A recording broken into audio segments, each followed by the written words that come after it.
What is going on, people? Welcome back to Only Facts Sports. Our season's basically done. Not even basically, our season's done. We're slipping. It's so bad, yeah, from an Arsenal perspective that we're now battling to even keep our second place, a position we didn't even want. We wanted to win the league. We didn't even want second, and now we're fighting to keep second because teams like Newcastle or other people could actually be overtaking us. We're still in second right now. Newcastle 1 point behind us. There's 2 games left to go.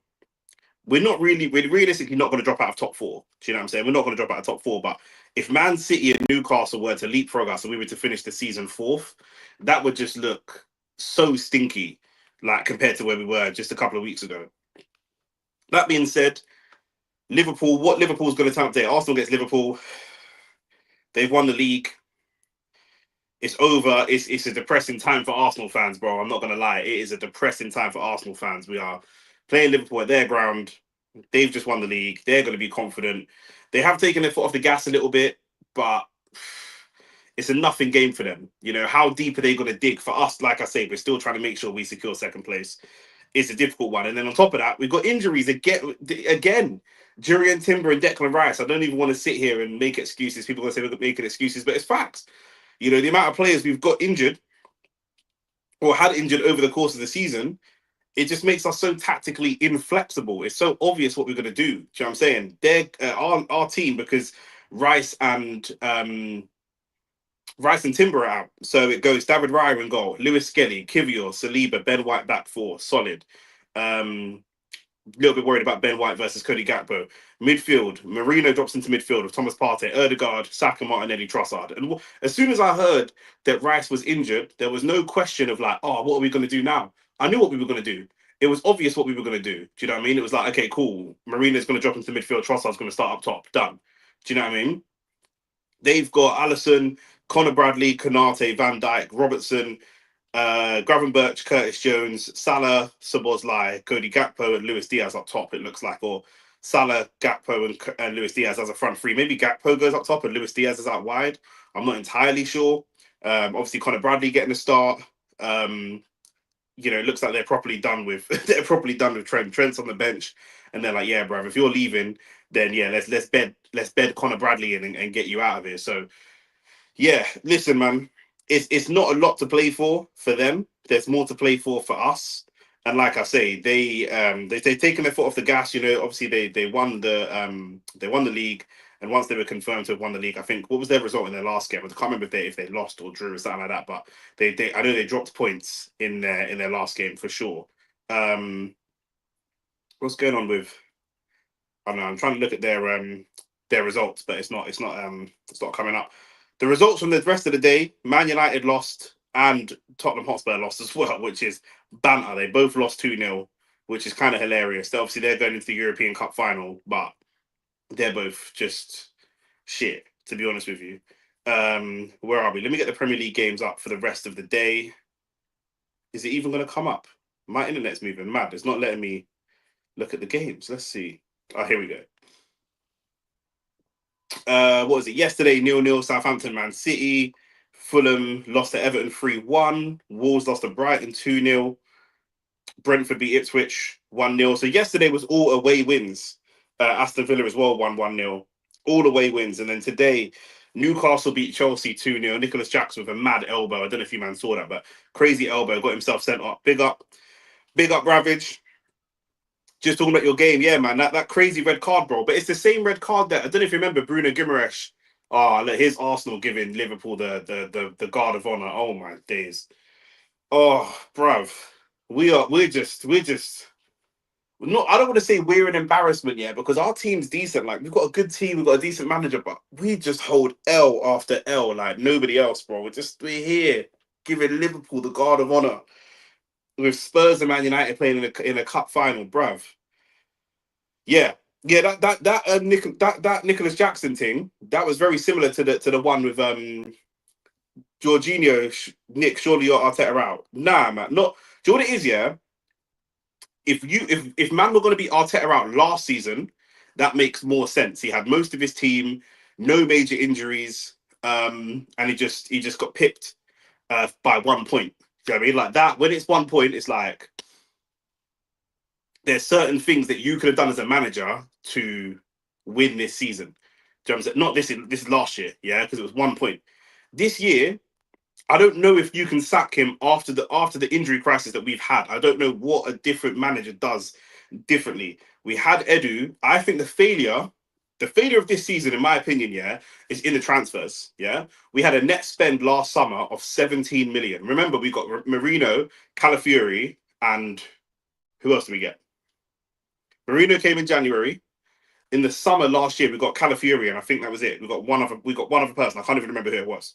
Um, but that's where and a lot of that, like I say, if you put the blame on that on Arteta, then cool. I can see why you're going to be Arsenal out, Arteta out.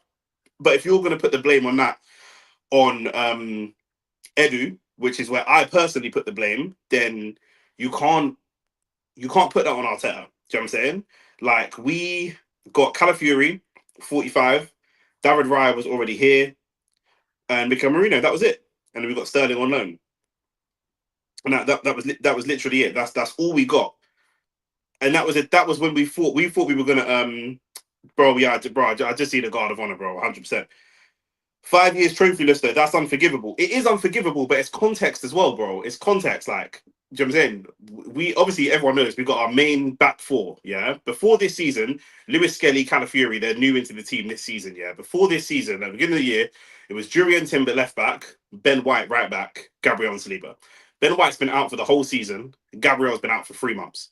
Then we have our starting striker, who is Jesus. Jesus was our starting striker.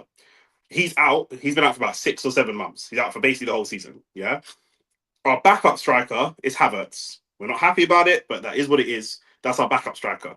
Havertz out for 4 months. So we've got two of our back four and both our strikers out.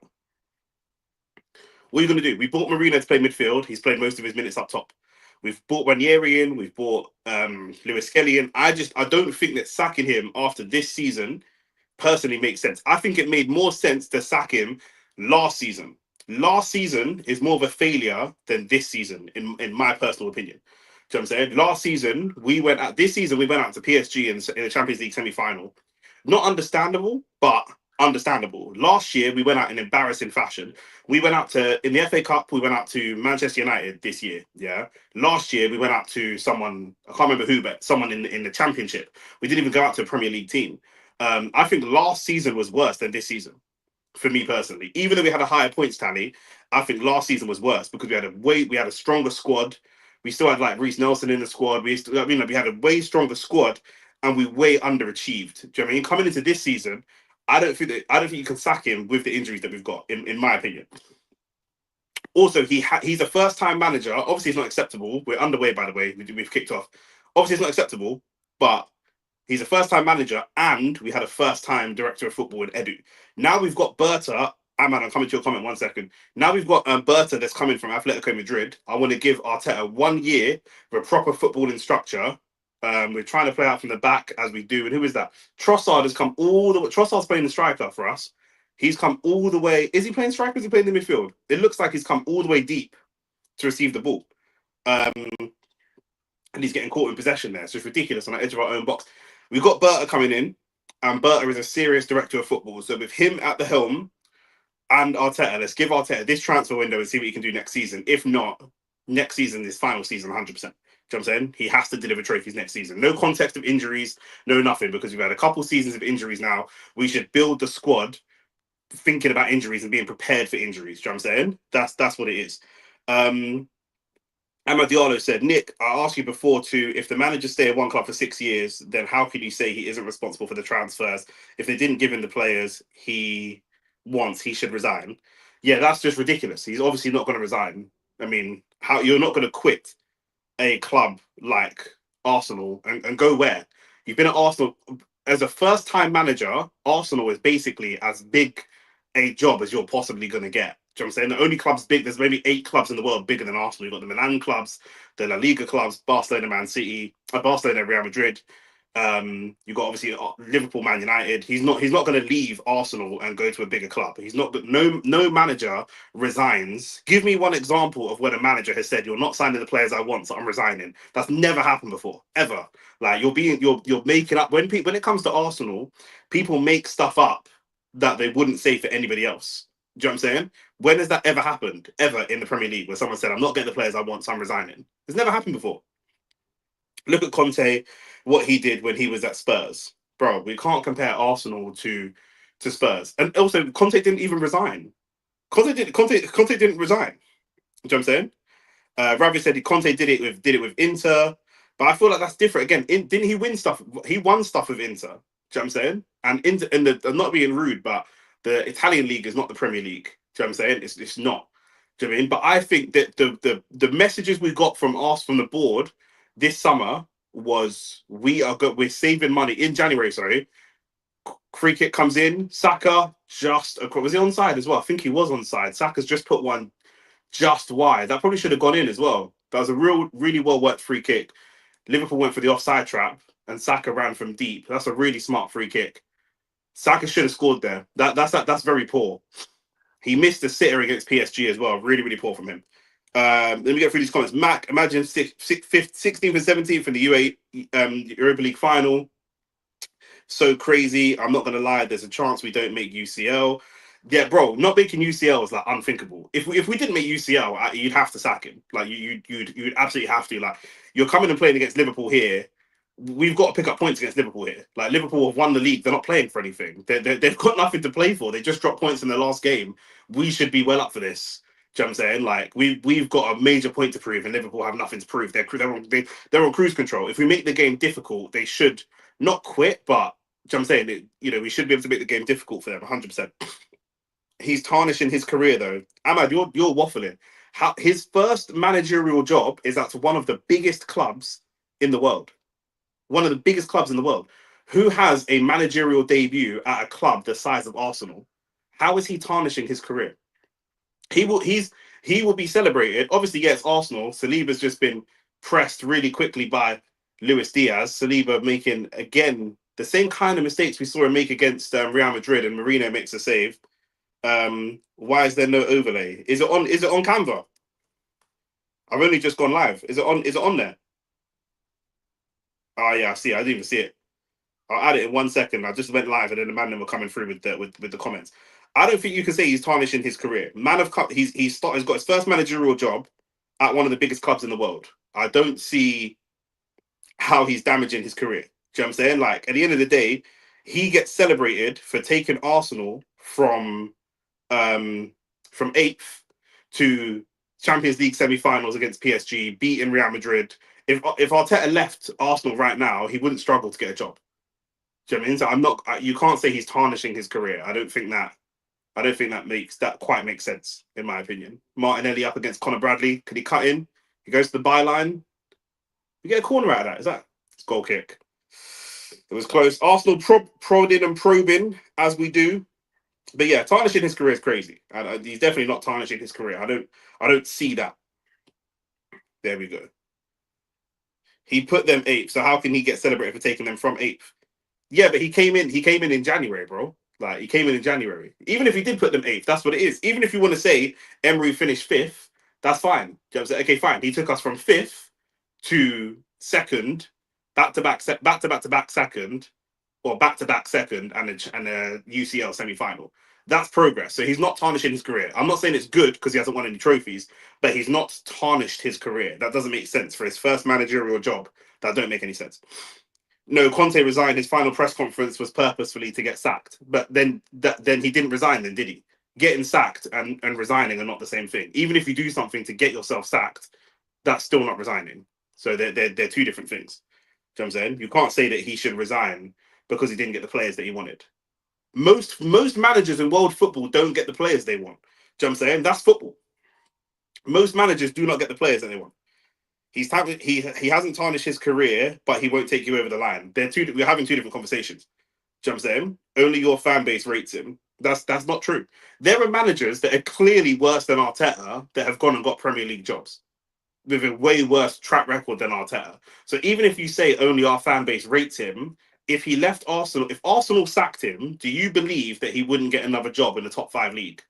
Is that what you're saying? You don't think that lots of other clubs in world football would take him? He might not get that. He might not get a top job, which is fair. So great ball has come across to Salah. Salah up against Lewis Skelly. He squared it to Luis Diaz. That's a great save. Luis Diaz should have scored. He had a one-on-one just there with, oh, Marino, what are we doing? Marino just got cooked by Curtis Jones, I think that was. And Liverpool are just expressing themselves here. I'm on 7 minutes. I'm on 7:30. Wow, you're making me nervous. Ball over the top to Salah. Or to Szoboszlai, sorry. Yeah, I'm on like 7:40 now. Even if you want to say only Arsenal fans rate him, that's fine. Even then, our fan base is split. Some Arsenal fans want him sacked, like Turkish and that on AFTV, they want him gone. So you can't say Arsenal fans rate him. The fan base is split on him, on whether he's a good manager or not. Do you know what I'm saying? But if you don't think that he leaves Arsenal and gets another Premier League job, you're smoking budge. It's a good touch from Saka, but he's brought down. There's a shout for a foul in there, but and Liverpool are playing like they're playing with a certain freedom because obviously, like I say, they've already won the league, but they're not playing with like intensity necessarily. Do you know what I'm saying? But man said he's a Spanish Southgate, bro. Get off Twitter, bro. Man, I come with them Twitter bars. What am I seeing?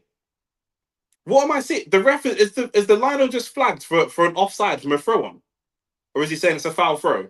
Ben White just tried to throw the ball to Trossard. The lino's flagged because his foot came across the line. Bro, man never flagged for stuff like that. What are we doing? What are we doing, bro? But yeah, Liverpool are playing like not really intense, but they're playing like with a bit of freedom. Do you know what I'm saying? Like they're playing quite chilled. Marino brought down again.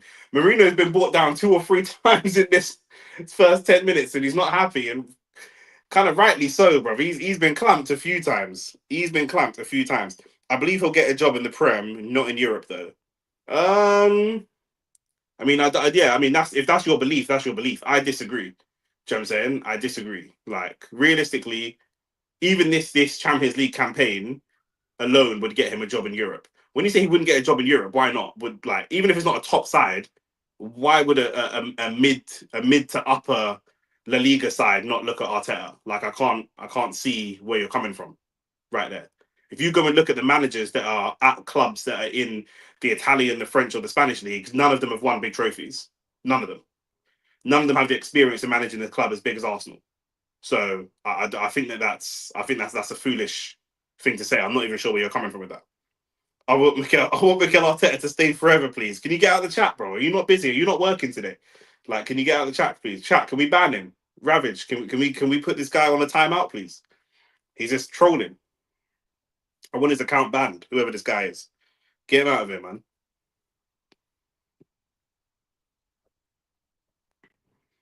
And United fans are bare elevated for man that lost 2-0 today, bro.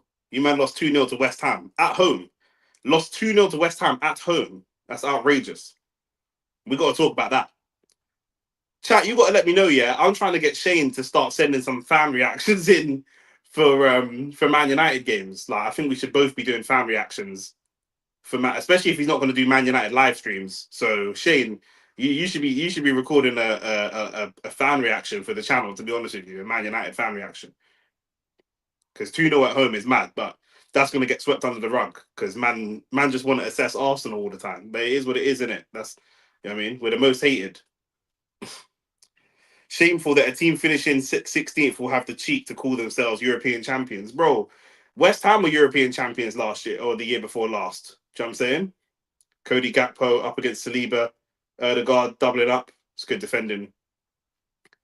Liverpool, every time Liverpool come forward, they look like they could score. Odegaard coming forward. He's got Saka to his right. What pass was that? Martin Odegaard.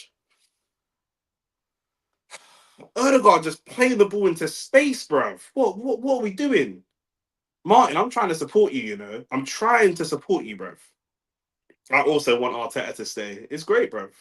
I want Amarin to stay forever as well. So you man give Amarin a 10-year contract, and we'll give Arteta a 10-year contract, and then we'll go from there, innit? And everyone's happy. So I mean, I agree with you. Saka pushed off the ball by Robertson. He should have done a bit better there. Our midfield is going to struggle today with no Declan Rice. Erdegaard, I'm trying to support this Erdegaard brother, yeah, but he's making it so difficult with some of his passing decisions. And I know his injury. I know he had a big injury earlier on in the season. He was out for the first 2 or 3 months of the season, but then we've got to play Wanyeri then. If he's not back, if Erdegaard's not back and not fit or whatever it is, maybe he's got to play his way back in, because he did come back from injury and immediately go back into the starting 11 because it's a position that we don't have a lot of players in. But Arteta's got to be more flexible with his squad and trust Wanyeri a little bit more, or bed him into the team. Do you know what I mean? Because he does tend to run people into the ground. Like, Arteta's not perfect. Arteta's not perfect at all. I just think one season of a proper director of football. Do you know what I mean? It looks like we've got Zubamendi pretty much wrapped up. It looks like, waiting to see him in the red and white shirt before I say too much. Do you know what I'm saying? Caught in possession again. Oh, that's a silly foul, man. Kivior, that is a silly foul. He was like 3 to 5 business days late on that tackle. Come on, man.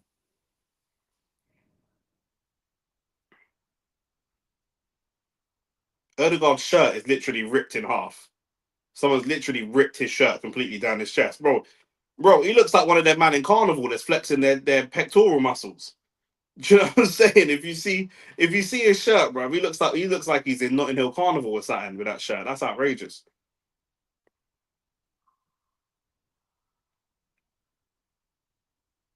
But yeah, I think we give Arteta one last season. We give Spurs chance twice to take 16th place, but they didn't want it, bro. But obviously, it means nothing, innit? Like, you lot seasons both just come down to who can win that final. Do you know what I'm saying? And that's it. Thomas Partey, he's dispossessed Liverpool in the Liverpool box. Trossard, can you get a shot away? Trossard? Oh, bro, we're just taking too long to get the shot away, man. Conor Bradley goes down. There's no foul there, though. There's no foul. Marino. Trossard, we're on it now. Come on, put a shot in. Put a shot away. What is that pass, Trossard? My days. They are clowns. They are. They don't look like clowns. They are clowns, bro. 100. Mac, let me ask you a question. Yeah, there's talk of us giving Trossard a new deal, and there's talk of maybe Martinelli leaving. Yeah, if you had to keep Trossard or Martinelli, let's say we're getting a new left winger. Yeah, let's say we're getting Nico Williams, or I've seen talk of maybe Anthony Gordon. I like the idea of Anthony Gordon. If Newcastle don't make Europe, they're going to get raided. Yeah, but if we're selling Martinelli or Trossard, which one are you selling? You said, I'm guessing you're selling Martinelli based on your comment that you rate Trossard. Trossard is better technically, yeah. Trossard is better technically, but he's got no legs. He's got no legs. I don't know. The problem with Trossard is he's not really a winger. He's like a false nine, but he's not really technical enough to be a 10. He's not really a striker either. Like, what are you? Because the way we play football, the way the Premier League football is, yeah, I think Trossard would be a cold winger in a slower league. But the way we have to deal with pace and physicality, cross comes in from Martin Odegaard for that free kick, comes out to Ben White, Saka.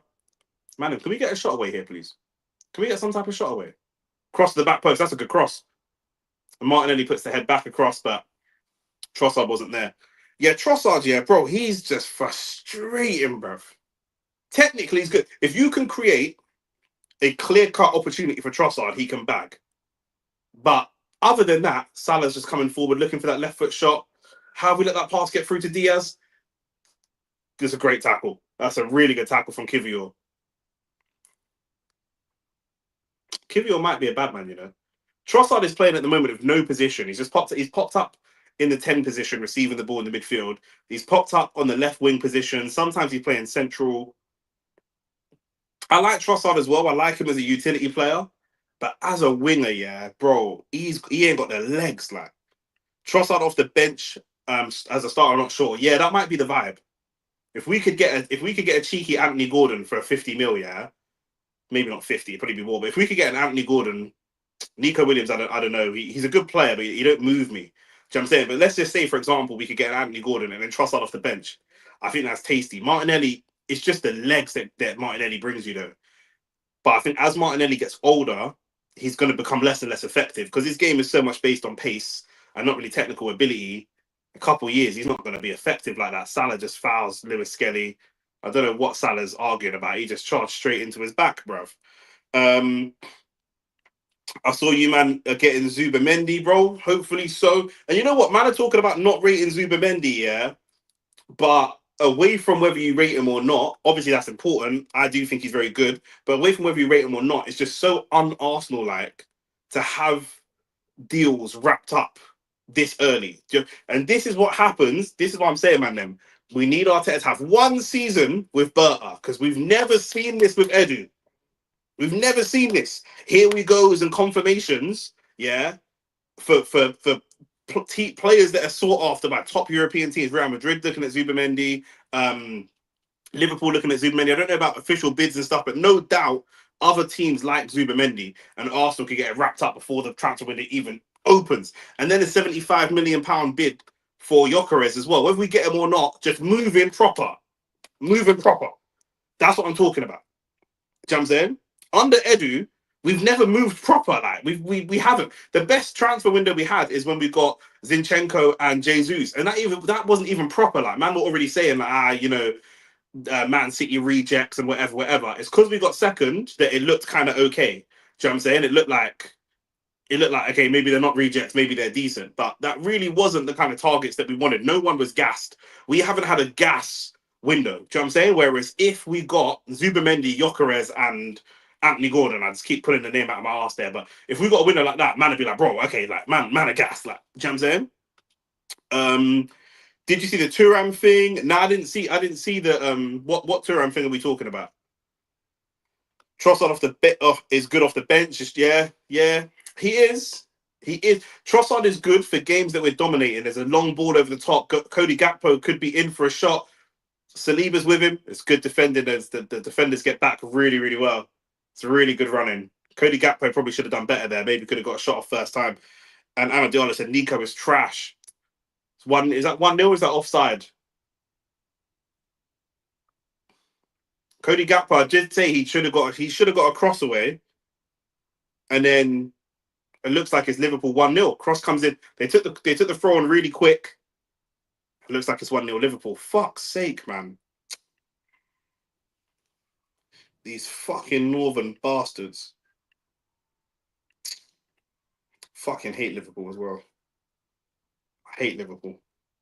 And look at that. It's just a long ball over the top. I said, if any of you don't hear from the beginning, I said, I'm worried about Cody Gakpo versus Ben White. We know Ben White's pace is not really the vibe. That's the biggest weakness. Like Ben White he's a player, but his pace, bro, he's got no pace. And then it's just a quickly taken corner, and then crossed in. Andy Robertson cross near post header. Yep, there it goes, just like that. About his gal post about her abuse. Nah, bro, I didn't even see that. I didn't even see that. He's just mad right now, bro. Like it's bro. I don't know if every like celebrity person's on it. Obviously, it's all alleged in that. I still think you need one creative player to replace Erdegaard. Again, like I feel like if we bring in another winger and they're starting, I feel like Trossard, I think Wanyeri needs to get played more. They could be in again for 2-0. Just like that. Just like that. Bro, this is a capitulation, bro. It's 2-0. I just done the overlay for 1-0 and it's 2-0, bro. This is going back to like Wenger Emery days when man would fall. I don't think we've seen Arsenal fall apart like this. Nick, we're making top five, bro. Bro, I don't think we've seen Arsenal fall apart like this since Arteta's first season. From Arteta's first season, I don't think we've seen Arsenal fall apart like this. Why did I go live today, bro? Why did I go live? I literally text Shane saying, you know what, yeah, we're getting some subscribers, we got some regular viewers, let's do a live stream for the game because we want to keep the content coming for the man. Then why, bruv? Why, bruv? I said their heads are gone. Bro, what were their heads ever here in the first place? Like, were they? Bro, I don't even think our heads were there from the get-go. Oh, brother. This is not serious. This is not serious.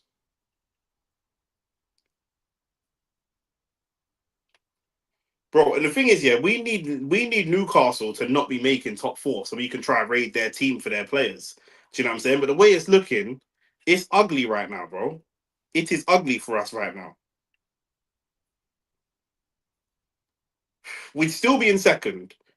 We'd still be in second. No one would actually leapfrog us right now. But then going into the last two games, 6 points, bro. Newcastle 1 point behind us, and we got to play Newcastle as well. And Man City 2 points behind us, and Chelsea 4 points behind us. Aston Villa 4 points behind us. Nottingham Forest 5 points behind us, bro. Yeah, yeah.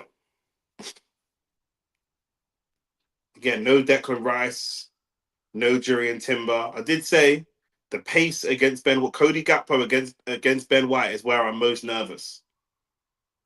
We saw this in the again Trossard dawdling on the ball, bro. Trossard always dawdling, bro. Can we get a shot away? Shot blocked. And again, here they come forwards.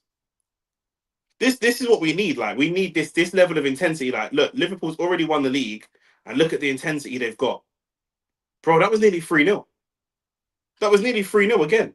Curtis Jones that time. They break so fast. Curtis Jones just touched, spun, got a shot away. It's a great save from David Raya. It's a great save from David Raya.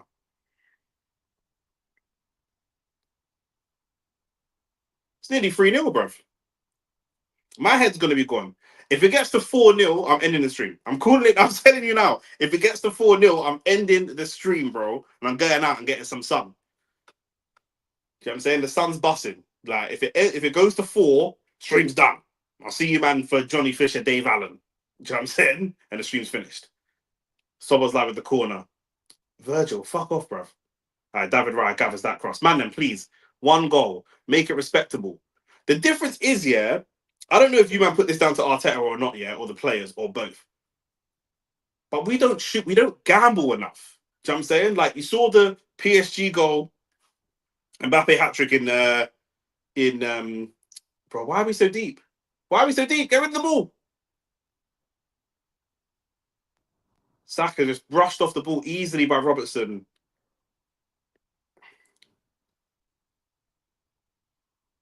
Oh my days, bro. We're falling apart. 4-3 in the they were 4-2 up. And Mbappe just scored his hat trick. That game's mad. In the El Clasico. That game's looking crazy. Bro, I'll take a 4-3 either way right now, bro. Just for respect purposes. Ben White goes down a little bit easy.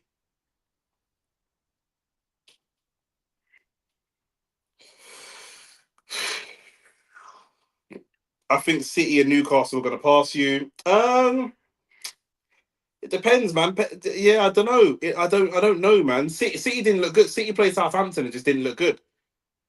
Szoboszlai just grabbed Thomas Partey two-handed and held him up. That could even possibly be a yellow card, bro. What's going on here? But yeah, if you look at the goal that PSG scored against us, the first goal they scored against us at the Emirates, that was a bit of a gamble. And we just don't do that. Do you know what I'm saying? You see the shot that Curtis Jones just took against Raya, just touched, swiveled, took a shot. We just don't do that. Like, you know, we're on the edge of the box and we're dawdling, looking for a killer pass. Bro, just gamble, take the shot. Test the keeper, catch him off guard. The Newcastle thing, that's in our hands. Do you know what I'm saying? We play against Newcastle in the next game after this. You know, if we do a job on Newcastle, we're good. Do you know what I mean? Cody Gakpo running through 2 or 3 players. Thomas Partey brings him down. That could maybe even be a yellow card. Very, very sloppy from Thomas Partey.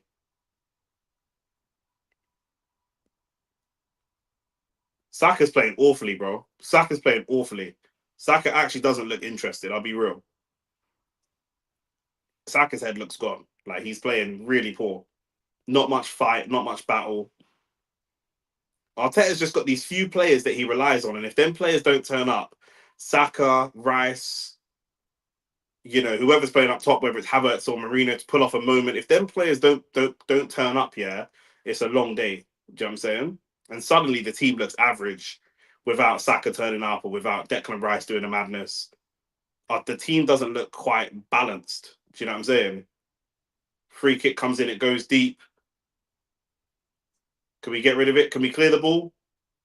Trossard is doing back heels on the edge of his box. He's made a good in his own box, right? He's made a good pass to Erdegaard. He's trying to run forwards, but he's got no support with him, and it's gonna have to go backwards.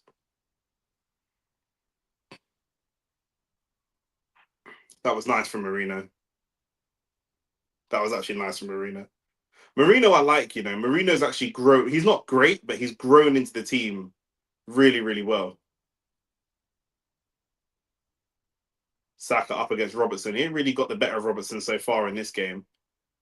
Ben White overlaps, takes Robertson away, and again, Saka just barged off the ball too easy. There's two things wrong there. One, Saka being brushed off the ball too easy from a strength perspective. But two, Saka just taking too long. He's just taking too long, bruv.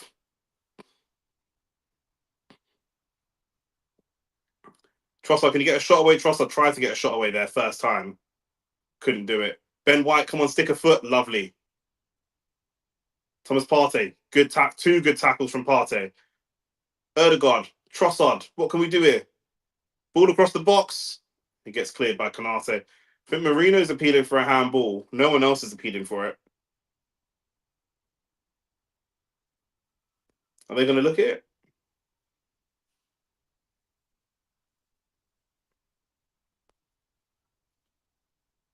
No, they're not looking at it.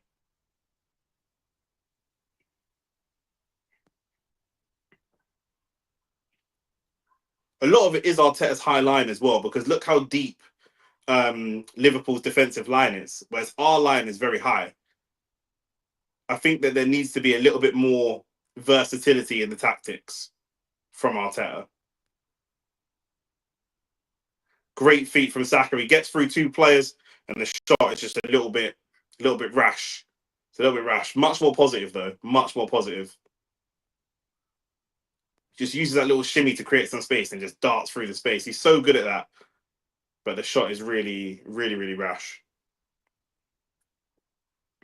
But yeah, if we've got Ben White at the back and Kivior instead of Gabriel and Jurien Timber, surely we can make an adjustment with regards to our line. Do you know what I mean? It should be a different situation. We can't play Ben White on a high line. He's just, if he's up against any pacey winger, it's going to be problems. We've just let Konate, great tackle by William Saliba, by the way. Konate just stepped up from centre-back and just ran the entire length of the pitch.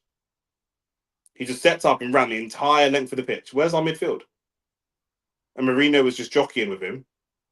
We see this again. He steps out here. Someone's got to close that. Lewis Skelly goes with the runner. The runner, I think, is maybe just caught offside. But the midfield just lets him run. And then it's one pass from the centre-back. And it's straight through on goal.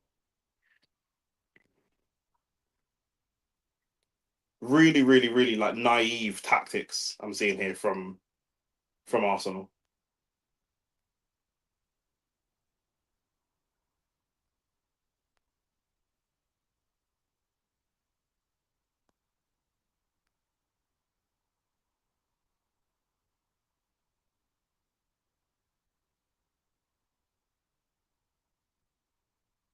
And the players are jogging back. We're not even back in positions yet. And they quit. I'm just looking at the first goal. And we're not even back in position yet. And they just take it quickly and go and get the first goal. And we're not even back in position yet. It's ridiculous. Liverpool transition is good. They are, yeah. They're proper athletic.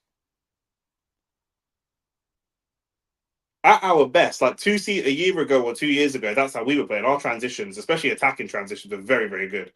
But they've just slowed down massively. Erdegaard, ball into the box. Martinelli and Saka have both been so poor so far today.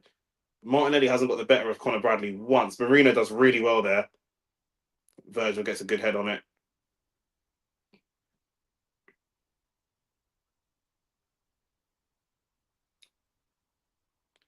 And Liverpool don't mind just clearing the ball. Like, they've got so much faith in their midfield. I think it's all about the midfield and the injuries we've got. I'm not going to lie. They've got so much faith in their midfield. They don't mind just clearing the ball. They're confident that they'll get the ball back. Arsenal are very, very, very scared about losing possession of the ball. And there's definitely worry that if they lose the ball, they might not get it back, or they're not sure when they'll get it back. Again, Lewis Skelly is inverted now. He's trying to drop into the midfield. And I don't think this is the team to do that against because they're just so rapid. Their wingers are so fast. Heavy touch from Trossard.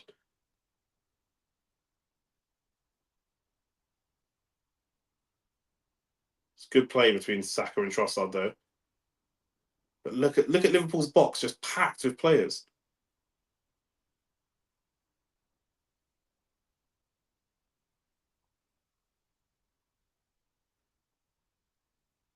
Good touch from Trossard.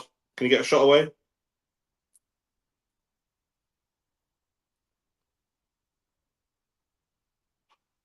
Marino. It's a good little spell from Arsenal. This is what Arsenal are good at. Oh, it's a great little flick. It's a great flick from Erdegaard, but Conor Bradley and Kanate are just too strong. They're too physically strong for Erdegaard, and looks like Marino is going to get a yellow card.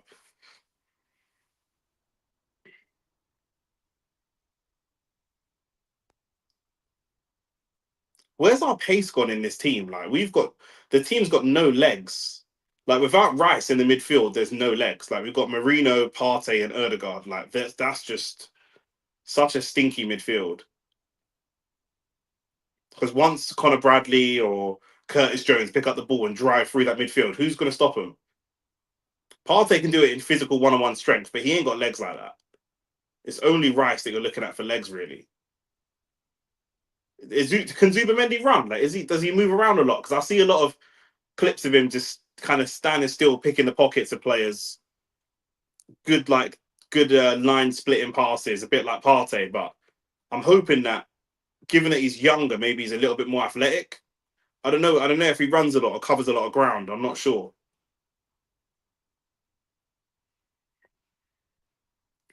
This Mo Salah up against Lewis Skelly flipping battle is looking a bit scary still. One of the best wingers of all time in the Premier League up against an 18-year-old fullback is a bit mad. Lewis Skelly bought a foul there from Salah. I'm not going to lie. He just got a little bit of contact and went down. Salah's fuming, but we're going to have to buy it where we can.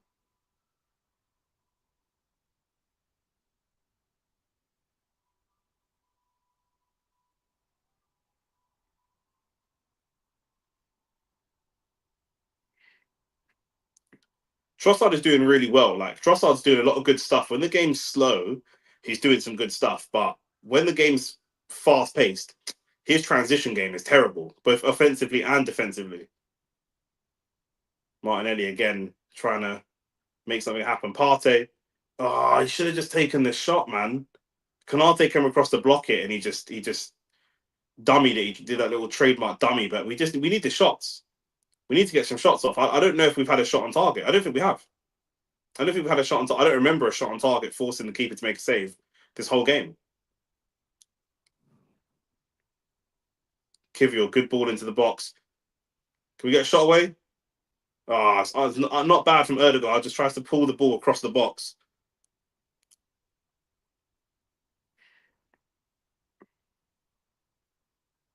Saka. Man, let's get a shot on target, please.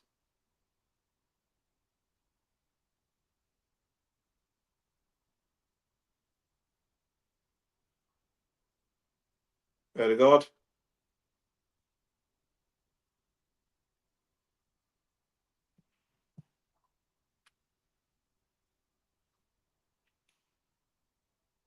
Erdegaard again. It's just these little flicks all the time. These little flicky passes. Like, you don't really look in control of the ball enough for me. Good tackle from Partey. I don't know if the ref's going to give that as a foul because there's a bit of contact in that. I think he has given it as a foul.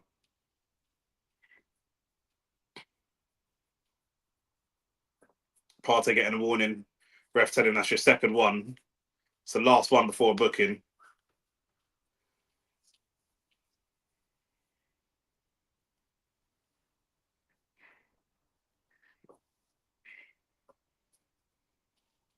We just don't look good right now. We don't look like a good team at all. We don't look like a team that's even finishing second. We don't look like a team just performance for performance. This is why people have bantered us and said like we've not really competed for the league necessarily, because we wouldn't even look like a team that's competed for a league title in this game. We don't.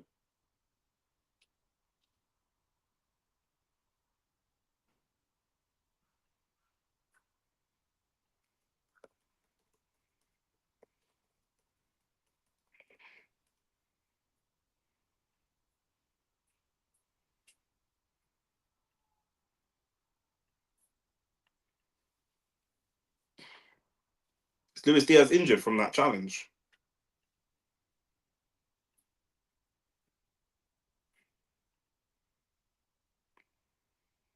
Yeah, it's going to be a straight shootout with Newcastle and Man City. Who have Man City got next?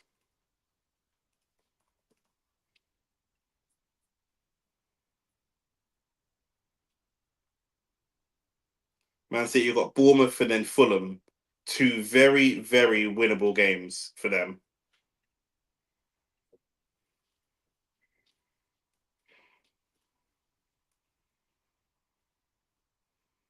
Newcastle have us and Everton. It's going to come down to us versus Newcastle.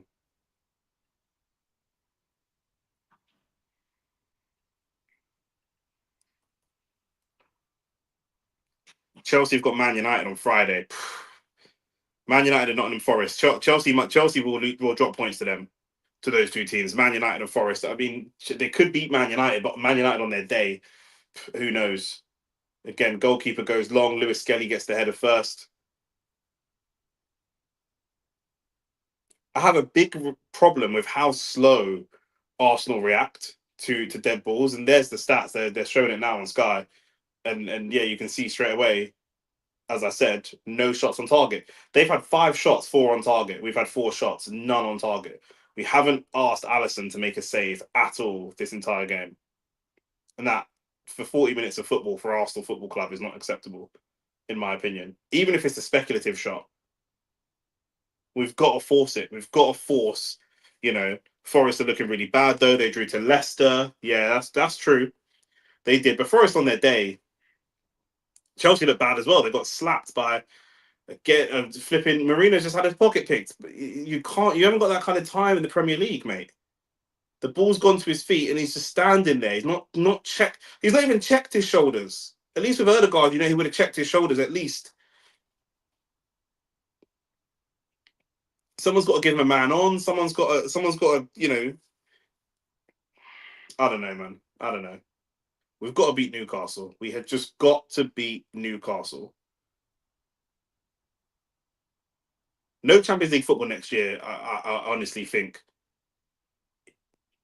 there's a chance. It's a poor pass from Saka to Saliba. Saliba doesn't read it. It is a little bit off from Saka. Luckily, David Raya gathered that, and Ben White wasn't on his toes.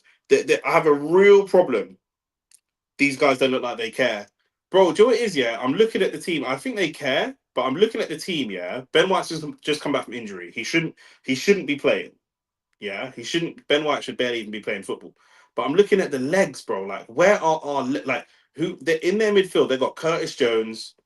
They got Soboslai. They got players that are going to run about, put themselves about, pop up in different positions. Who have we got? Our two midfielders are Thomas Partey, who's jogging across the pitch slowly like he's 50. He looks like Casemiro earlier on in the season, and Mikel Marino. There's no legs in that midfield. This is it. Most teams, Saka, what can he do? Erdegaard, can he find a shot? Does try to find the shot, Erdegaard. Most teams in the top half of the table would beat this Arsenal team with no Rice in the midfield. I would say that. Trossard feels like he was fouled. I think he might have been fouled in there, but it was a small one, and there's a lot going on. You're not going to get those decisions. They sweep the ball out to Salah. Salah's going to be licking his lips at the thought of running against Lewis Skelly. What can he do? He plays the ball across the box. It's a great challenge. That's a great challenge. We've made 2 or 3 really good challenges in the box. We've made a few really good challenges, but the ball shouldn't get there. Looks like the semis has taken all the motivation out of them, and then Salah ain't even trying. You can see how he crossed it. Salah's not technically great. He crosses the ball like that a lot. He crosses the ball low and flat a lot of the time. But I think that we've got no athleticism in our team. And what's mad, yeah, Mac, is at the beginning of the season, we were looking like we had. Remember when we were scoring all the set pieces? We had the big, strong, physical team. Saliba, Gabriel, Ben White was in there at the time as well when Ben White was playing right back, um, and Timber was playing left back. Lewis Skelly's going to get a yellow card for that foul on. Bro, they're just physically better than us. Do you know what I mean? Lewis Skelly can't keep up with Mo Salah without fouling him. Do you know what I'm saying? No, no Gabriel, big difference, bro. No Gabriel, no Declan Rice. They are two of our bigger, physical, imposing characters. I mean, it used to be Jurien Timber left back, Ben White right back, Saliba and Gabriel, Rice Partey in the midfield. Do you mean? Now we've taken Rice out. We've got Marino in there. Trossard, I can't work out where he's even playing. Saka and Martinelli are both doing nothing. They're not winning any of their one-on-ones. Neither of them have beat their fullback even once. But also, if they do beat their fullback, there's no one to aim at. It's not like they're trying to beat their fullback and then they've got a Havertz to aim at. They've got a Jesus to aim at. There's no striker in there to aim at. Do you know what I mean? Trossard is not a striker. And against a big physical defence like Liverpool's, with Konate and corner cross comes in, it's an awful free kick. Against Konate and Van Dijk, you need someone who can be big and strong and hold the ball up. Do you know what I mean? If you're putting a ball into the box and you're aiming for Trossard and he's got Konate and Van Dijk either side of him, he's not to getting the ball. He's not. That's why you can see here Trossard is dropping all the way into deep into the DM position to come and receive the ball. Because if he goes and plays up top, he's not going to get the ball. Arsenal were forced to go long and hope that Saka can get it, and that's all we can do right now, and force them into making mistakes, which is what's just happened. Samson said Saliba is a great defender when he has an enforcer next to him to give him the confidence to show his quality. 100%. I totally agree. There's no one to aim at. Do you know what I mean? There's no one. When you have a striker, you look at someone and go, right, you're the guy that's going to score our goals. We don't have that today. We have nobody to actually aim at when we're trying to create. That you can see there's no belief. I think that we play better if we put Marino up top. We'd have someone to actually aim at. We cannot play football with Trossard in the nine. Trossard's about 5'7" up against Gravenberch, Van Dijk, and Konate. He's not going to get the ball. If you put the ball in the box, he's not going to get it. Whether you put it on the floor or whether you put it in the air, whatever. The only way you're going to get the ball to him in the box for a clear shot is if you tease them out of their position. But they're winning 2-0. They're not going to come out of their position. So he's never, ever, ever going to get the ball. Never. He's never going to get the ball and get a strike away in that box. Never. Because he's not big enough. He's not an Isak or a Haaland or someone of that. So even a Chris Wood, someone that you could put the ball up in the air and he could try and make something happen. It's not going to happen for Leandro Trossard. I think we need Marino up top. Flag goes up. I think we might need Marino back up top. And we need to look at, I don't know if I'll look at the bench, but I don't know if Zinchenko's on the bench. I don't know. Jurien Timber's on the bench. Kieran Tierney's on the bench. We might need Kieran Tierney on, to try and deal with the pace of Mo Salah. We just might need that experience. Calafiori's on. We might need him. Alexander Zinchenko. We might need him.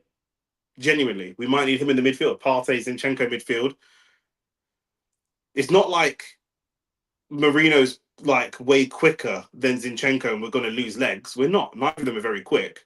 Do you know what I mean? But we need Marino to be more of a target man and Zinchenko in that midfield, in my opinion. I think that makes a big difference. Look, when Marino's just done a little overlapping run, Martinelli's played in the ball, but he looks up and he doesn't get the ball anyway. But there's no one to pass to. There's no one in the box to pass to. For me, it's got to be Trossard off. Trossard has an awful record when he starts. It's got to be Trossard off, Zinchenko on, into the midfield, and Marino up top. We're coming towards half time now. But that's what it's got to be.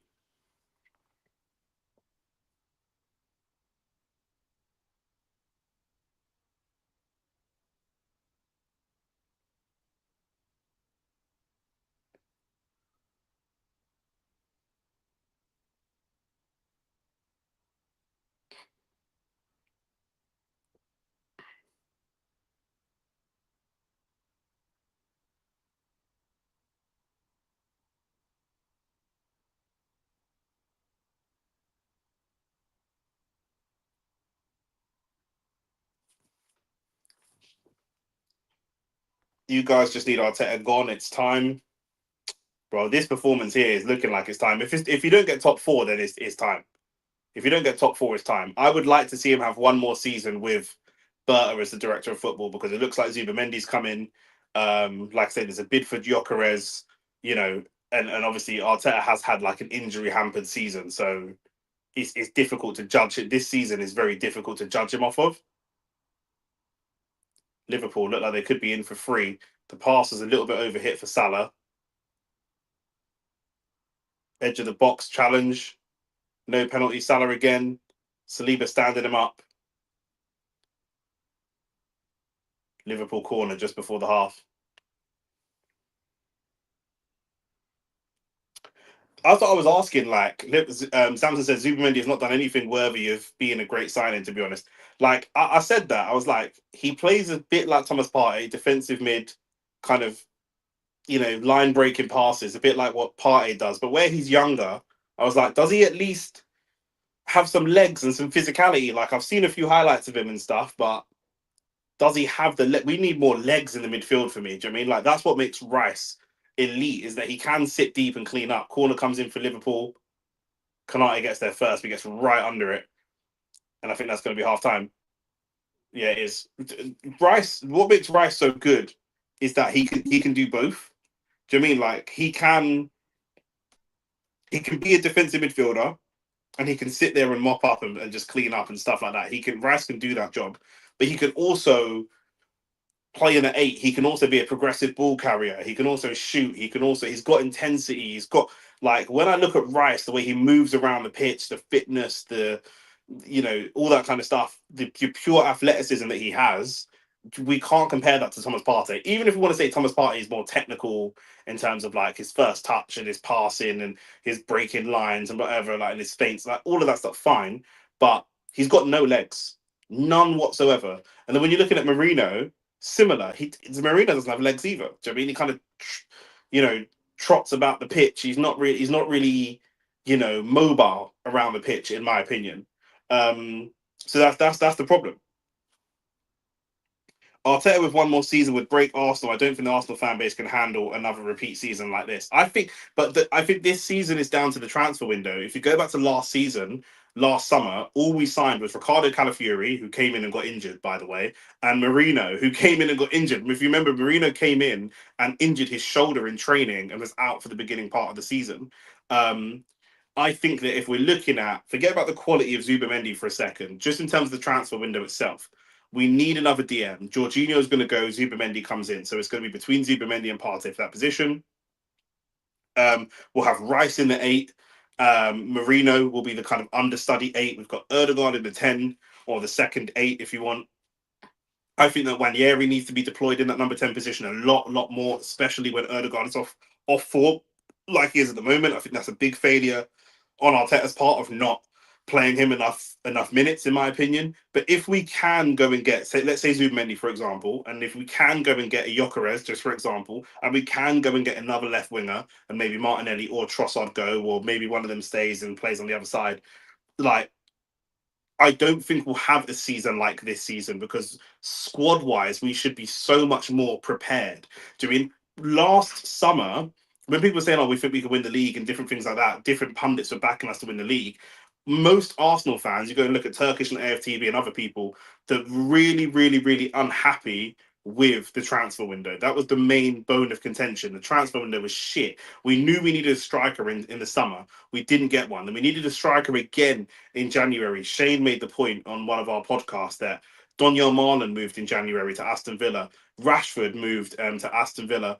There were signings out there that could have been made. We got Raheem Sterling, who's looked fucking terrible. One of the worst signings that Arsenal's ever made. So a lot of that is down to the signings. And I think the Raheem Sterling signing, I think Edu was gone. We didn't even have a director of football. It was just like, who can the manager call up right now? He's worked with Sterling before. He can call him right now. With Berta is different. Berta is even, for example, Arteta is currently saying that he wants Joan Garcia, who's another goalkeeper, to come and challenge David Raya. And Berta has said no. Like, we don't need that. Berta has said the priority is a striker. If we can get a goalkeeper later, maybe we look at that, but we need a striker first before we look at a goalkeeper. Edu wouldn't do that. Edu was not pushing back against Arteta enough. Do you know what I mean? And that's the thing. So I want to see what can happen if we build a squad. If we build a better squad, this shouldn't happen. If we go into next season, and our midfield options are Rice, Partey, Erdegaard, Wanyeri, Zubamendi, and possibly one more. Marino as well. And we can create midfields around Havertz as well. We can create different midfields around that. Then we've got attacking options of, let's just say, for example, I'm going to use Anthony Gordon just as an example. I don't know if we'll get him, but I prefer him to Nico Williams. But let's just use as an example if Newcastle didn't get top four. And we had attacking options of Saka, Wanyeri, Martinelli, Trossard, Gabby Jesus, and Anthony Gordon. And then we had striking number nines of Havertz, Jesus, and Gyökeres. Gyökeres obviously being the starter, and then the other two, because we know that Arsenal have submitted a £75 million bid for Gyökeres, and personal terms are already agreed. So let's hope that that can come off. That, I think, makes us a way different team in terms of being prepared if Gyökeres gets injured.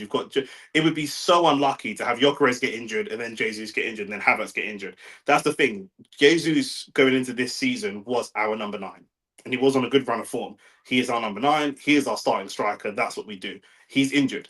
Then Havertz comes in, replaces him, doesn't play very good style, but gets 9 goals in 11 games or something. Okay, fine. He's on a good run of form, injured. Like, I don't think that you could make an argument that's bad squad building because they're not the strikers of the top level that we want.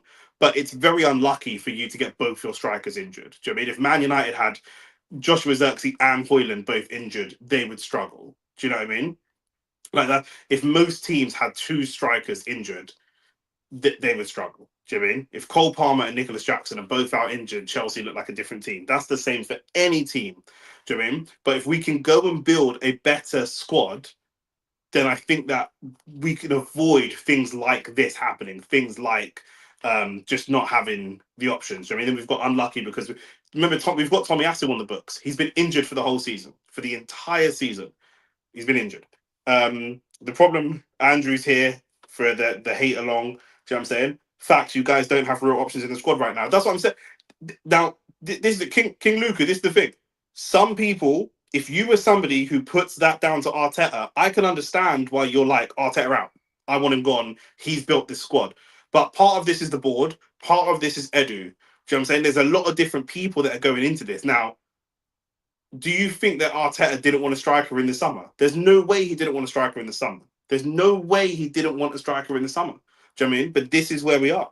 Given a guard of honor is a humiliation ritual, you man deserve it. I don't think it's that humiliating. They won the league. It's always been done.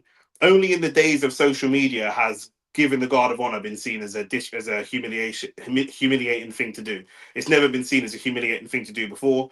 I think that's just social media that makes it into a thing. But King Luca's right and he's agreeing with me. We don't have the options. We don't. You look at Liverpool. Liverpool have 6 attackers. They can take off a whole front 3 and bring on a whole other front 3. Do you know what I mean?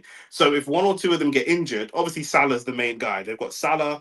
Let's say today they're starting Salah, Diaz, and Gakpo. Do you know what I mean? On the bench, they will have Nunez, Jota, Chiesa. They can take off their whole front 3 and bring on a whole other front 3. Do you know what I mean? If we've got our front 3 of, say, Saka, Martinelli, Jesus, and we take them off, we go to Trossard, Havertz, who's not really a striker, Wanyeri, who's 18. It's not the same. Do you know what I mean? Like, we just don't have the options. Now, like I say, who does that come down to? I want to see if we can go into the new season with a proper squad. Last summer, I can't reiterate this enough, all we bought was Ricardo Calafiori and Havertz, who have both been injured. No, not Havertz, and Marino. All we bought is Ricardo Calafiori and Marino. We knew we needed a striker. We needed a striker, a winger, and a DM. And we got a left back and a midfielder. Do you know what I mean? That's where the failing of this season is. That is where the failing of this season is. Do you know what I mean? And it's been papered over because we looked like we were going to finish second. We were in the Champions League semi-final. Rice got 2 free kicks against Real Madrid. Like it was, the cracks were papered over. But really, looking at the squad, we always knew this squad is not levels. It's not. Do you know what I mean? That's why we're not. That's why we're not playing the football. We played better football last year, and we played better football the year before that. We scored more goals last year. We scored more goals the year before that. Do you know what I'm saying? Even if you get a striker, you don't play in a way for one to thrive. You move the ball too slow. Abba died under Arteta. So did Lacazette. The fact that your strikers are a donkey and Jesus. Yeah, but I think that that's oversimplifying. That what you're not taking into consideration is what I would expect to happen is if we signed a striker like a Gyökeres or an Isak or something like that, I would expect that the style of football that we play would change to accommodate those players. Do you know what I mean? We've seen the style of football that we play change and evolve depending on who we're playing. You know, it changed to accommodate Havertz. There's no reason it couldn't change to accommodate a Gyökeres or a Isak or whatever the striker is that comes in. It's not an accident. Even when they were both out of solution, even when they're both out, the solution was Marino for a reason. Well, what do you mean by that? Who else was there? Who would you have put up there? Do you mean we've got a youth team striker who just doesn't look at the level? To be fair, he's just not at the level. We've tried Trossard a few times at the 9. It just doesn't work. It just does not work. You know what I mean? It's not working today. Today's another day. We're trying Trossard at the 9. Granted, we're playing against the league champions, but it doesn't work. When you say it was Marino for a reason, who else would you suggest should be the solution to the number 9 problem? Do you know what I mean? I think Lacazette was good. Obviously, Aubameyang did well. He didn't die under Arteta. Aubameyang did really well. They had a falling out. Um, I think Aubameyang played some of his best football under Arteta, to be honest with you. But they didn't get along more for personal reasons than footballing reasons. Do you know what I mean? That's why Aubameyang signed the contract. What we did is we paid him a lot of money and made him the captain. I think making Aubameyang the captain was a problem. Do you know what I mean? Aubameyang not wanted to leave. Aubameyang was getting flirted with by big clubs like Barcelona and stuff like that. And at the time, Arsenal was shit, and Aubameyang was one of the only good players they had. And so Arteta thought, I'm a new manager. I need my guys. I can't come into a team and start losing star players. That looks bad if Ruben Amorim signs for Man United and then Bruno Fernandes says, right, I'm leaving. That looks bad. He's going to want to keep his best players. So they gave him a contract and they made him the captain. And I don't think they ever should have made Aubameyang the captain. Do you know what I mean? I think that put a lot of responsibility on him. And he's not that type of person. He's not that type. He's not a leader. That's where it fell apart. He wasn't playing bad football because of Arteta. I wouldn't say. Do you really want to do that after 6 years? Get a new manager with fresh ideas and go again. Why does it have to fall apart before you can make the change? I'm not. I don't think I'm saying that it needs to fall apart before we make the change. I'm not saying that it needs to. Next season, it might not necessarily fall apart. This season, it hasn't fallen apart. I wouldn't say this season. If we end up finishing second, we could finish second of a Champions League semi-final. I don't think that that's falling apart. That's failure because you haven't won a trophy. But I don't. I think there's a big gap between this and falling apart. I don't think it's falling apart necessarily. Um, but I think that it's very unfortunate that the squad that he's built has had really really bad injury problems. So I think there was a list of players that have had 7 or more injuries this season, and you could literally make. I'm just going to see if I can find the list. You could make a list of. You can make a whole starting 11 of players that have been injured this season.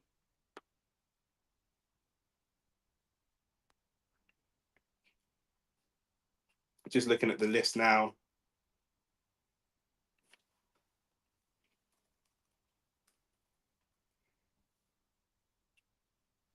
Let me see if I can find it. I saw it on Twitter, but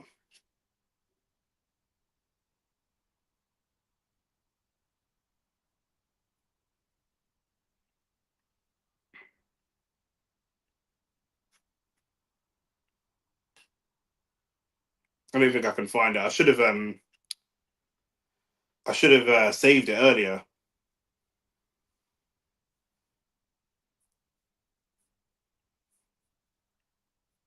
It'd be a shame for Arsenal if you guys don't win a major trophy soon. I think we should have won a major trophy this year. Um, I think with the players, the other thing is with the lack of a squad, um, we we're not able to compete on multiple fronts, and so we're running people into the ground. Players get tired of the same voices, especially when you're failing consistently. They will start to doubt him, especially if you go for a bad patch next year. Remember the human factor. Yeah, I think that's true. But I think that's partly why new signings are so important. I think bringing in signings that are top signings. I think that if you're in that Arsenal dressing room, if you're Saka and you know that you can burn most weeks, just getting ready to come up for the second half now. If you're Saka, most weeks you feel confident that you can do a defender, you can do your fullback and put the ball in the box in dangerous positions most of the time. You need someone to aim at. I'm seeing Saka and Martinelli right now looking at. They're not winning their one-on-one battles. Don't get me wrong. Right, Robertson and Connor Bradley are doing a good job, but when they do beat their fullbacks, they're looking up and there's Trossard. And Trossard is standing there towered over by Van Dijk, who's behind him, Kanate, who's in front of him. And even if he tries to drift to the edge of the box and make some space for himself, he's got Gravenberch there. He's not getting the ball. You can't put a ball in the air to that player. But what are you going to do? Do you know what I mean? Like you're not going to find him. I think that the human factor is, and this is why it's the last season. The human factor is getting new signings in. Do you know what I mean? I think if you bring in Anthony Gordon or if you bring in Gyökeres, if you brought in Isak or someone like that, it's outrageous. We're not going to get Isak. I know that. But if you did bring him in, the lift that it would give the players, I think, would be massive because suddenly there's that belief that bro, like we can do something. Like, you know what I'm saying, with you next to me, we can do something. At least three of your better players are approaching 2 years left, and the consensus is that they want to be on par with Havertz's salary. That is going to handicap you unless you want four players on 300k. I think that's true. I think that giving Havertz the 300k was obviously a big mistake. That's probably Arteta's biggest mistake to date, in my opinion. And again, is that Arteta? We're off for the second half. Is that Arteta or is that Edu? Who's in charge of the wage structure? Because after the Aubameyang and Özil situations, the club specifically restarted the wage structure and said, we're not going to have this. We're not going to have players on 350. Even Liverpool, they don't pay players that kind of money unless you're a Salah and you're just like a generational talent. They've said, FSG have said they're not going to pay these types of wages, and they're going to break that mold for Salah, who's a once in a lifetime or once in a generation talent. And Arsenal said the same thing. Do you know what I mean? And then after they said that, Edu went and gave him 300 grand. Do you know what I mean? Even if Arteta wanted to give, well, who's this? Is that Lewis Skelly challenge going straight through? He's gone wide to Trossard. Trossard in the box. Can he find a shot? Finds the ball edge of the box. Marino very close. He got a shot away. So Liverpool's defensive transitions are very good. They just pack the box with players straight away. And I think that was Lewis Skelly inverting and running through the midfield like we saw him do against Real Madrid. And that's much, much better. That's what we want to see from him. Mac, I will ban you. I will ban you, bro. Honestly. Jay-Z's also on around 250k and out until next January. Ball into the box. Yes, let's go. Look at this. Martinelli getting up and winning a header much better than Trossard. This is what I'm saying. Like, with Trossard in the box, the players have no hope that the balls that he's going to get there. Do you know, if obviously Trossard was the one that put the ball into the box, so Trossard can't cross the ball to himself. But if the players are switched, Martinelli probably doesn't put that ball in the box. Let's see that again. Erdegaard comes wide to Trossard. Trossard up against Connor Bradley, just shifts him a little bit, cuts in. It's a really good ball. That's a brilliant ball. Brilliant ball into the box. Come on, make it. If we can get a draw out of this, I'll take that draw right now, bro. I will take that draw. Because if the game gets difficult, Liverpool should just fuck off and go away, man. They haven't started the half that well.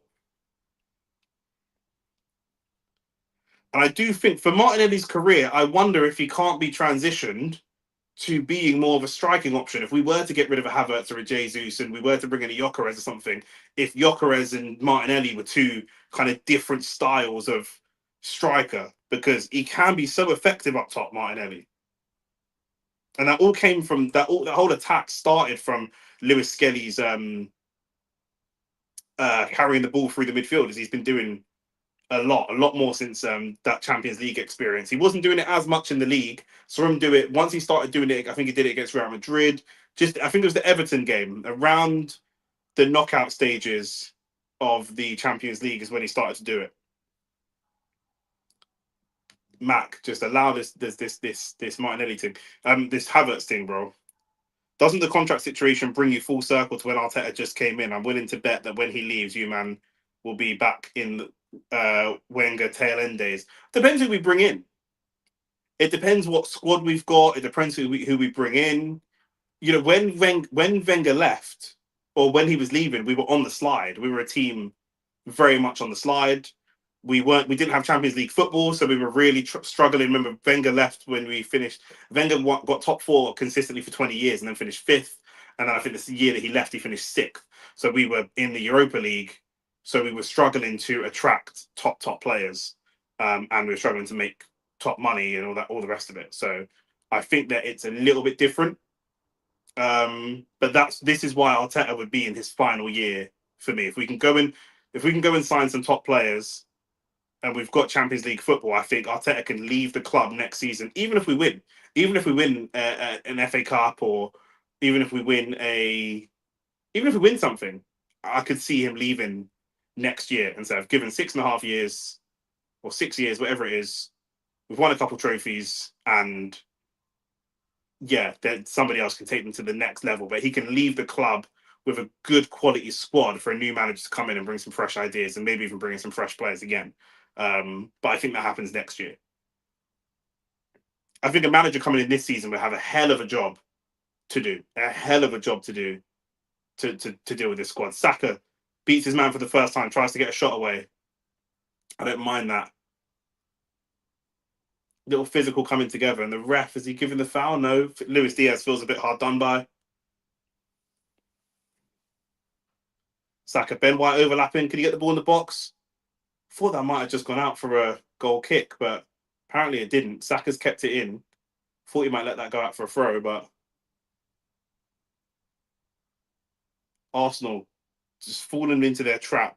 That UCL football thing is a smokescreen. The only player you have bought since getting that you may not have got otherwise is Rice. Every other signing was gettable regardless. I don't think that we get Jesus and what other signings have we made? Yeah, but to be fair, we've made shit signings. We haven't made any exciting. It's like great feet from Saka to stay on his feet. Can he get a shot away? Trossard, shot's over. Yeah, but we haven't made good sign. This is the point I'm trying to make. This is exactly what I'm saying. I want us to be looking at the Gyökereses. I want us to be looking at like Anthony Gordons. I want us to be looking at like top players in their positions, players that are in Champions League and stuff like that. And yeah, we got Jesus and that before. That's why I didn't say Jesus. That's what I thought about. We got them when we were in the Europa League. But it's not just that; it's the money and the wages that we've got to actually pay these players, and the stage that we're on. Do you know what I'm saying? Like before, we were massive underdogs against Real Madrid. Now then we went and beat them 3-0. That adds something. People are not going to join our club just because we beat Real Madrid once 3-0. I'm not saying they will, but there will be more of a genuine belief. If you're Gyökeres, at the beginning of the season, your belief that Arsenal could win the Champions League might have been 5%. Now, your belief that Arsenal could maybe win the Champions League if you join them might be 40%. It's not 100%, but it's a hell of a lot more than it was at the beginning of the season. Do you know what I mean? They've just cleared the ball, and Salah is up against Miles Lewis-Skelly. Remember, Lewis-Skelly on a yellow card. Salah looking for a shot. It was a poor ball from Salah, to be fair. It definitely makes a difference to the prestige of the club, especially a club like Arsenal. We should be in the Champions League. We should be competing for the top prizes. Listen, if you're Liverpool or Manchester United, I think is a little bit different. But if you're a club like Arsenal, I think it does make a difference. Someone like Manchester United, they've got the prestige of being Man United. They can go and get top players regardless. Do you know what I mean? And it's a strike from, is that Robertson? He just took a bit of a speculative strike.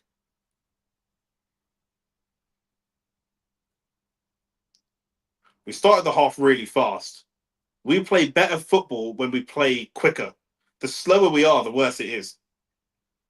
You spent a lot on replacing signings that Arteta made. Lokonga, the Porto guy, Ramsdale, even Marino came in because Havertz failed in midfield.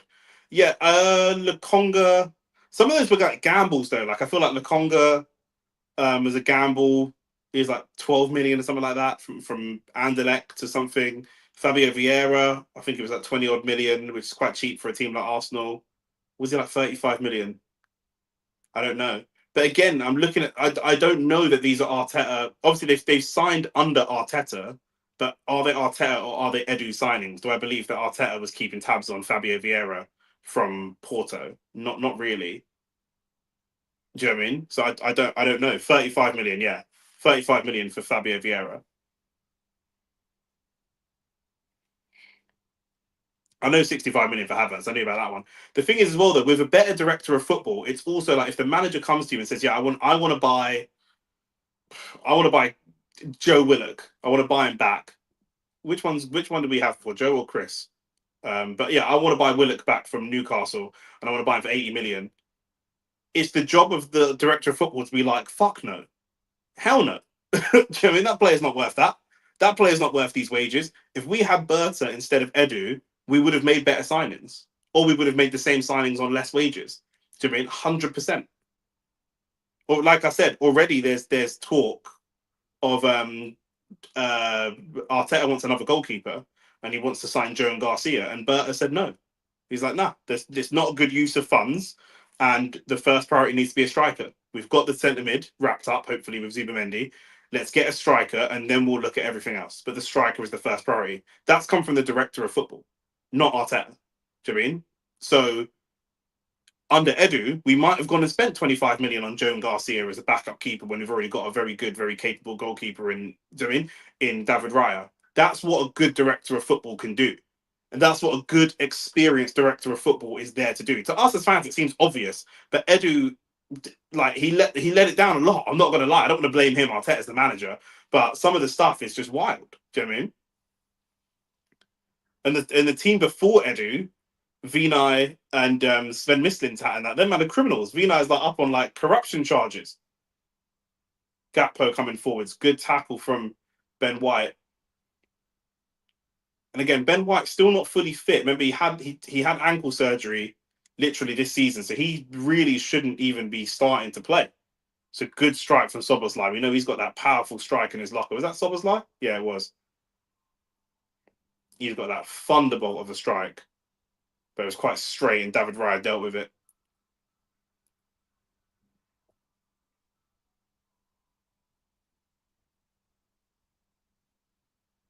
We need to get to playing football quicker.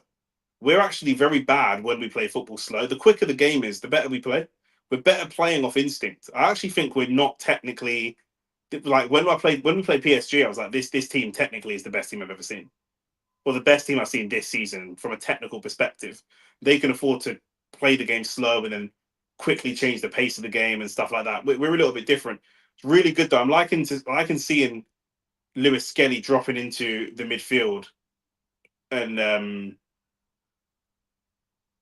carrying the ball through the midfield. It was a poor pass though from Mikel Merino. It's so weird with Merino that he's Spanish and his worst attribute is passing. Like it's just odd. He might be the worst passing Spanish midfielder I've ever seen.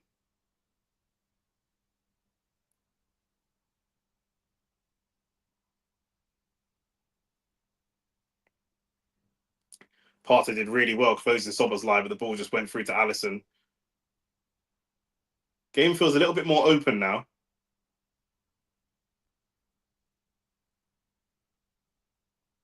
Again, good defender from Ben White.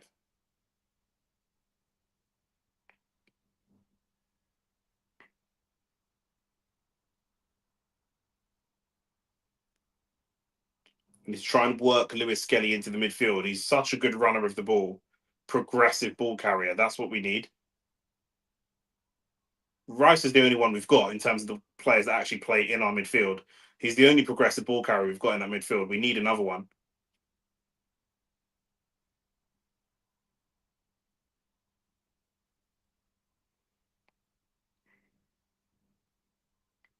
Out to Trossard against Conor Bradley.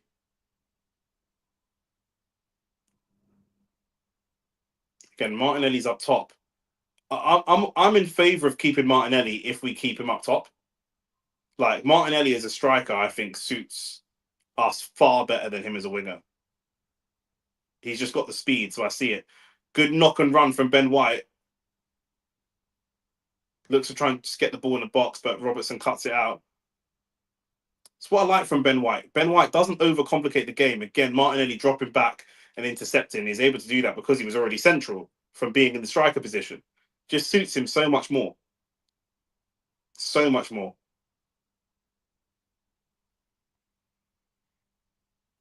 I don't know why it wasn't done more this season.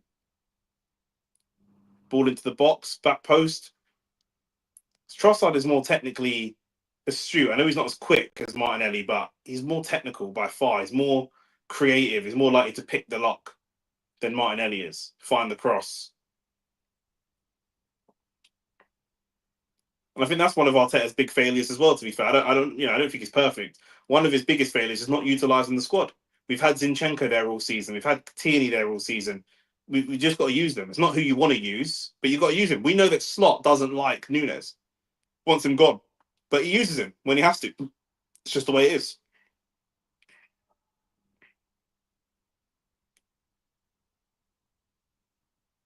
Martinelli, can you find that pass? Finds the pass to Trossard. Lewis Skelly. It's a lovely ball through. It could be a yellow card for Conor Bradley, he's just body checked. It will be a yellow card, yeah. And Lewis Skelly just sent Bradley to the shops and popped the ball for his legs. Lewis Skelly's so good at doing that. Little body feint, pops the ball for his legs, then, yeah, it's just a clear body check. Yellow card.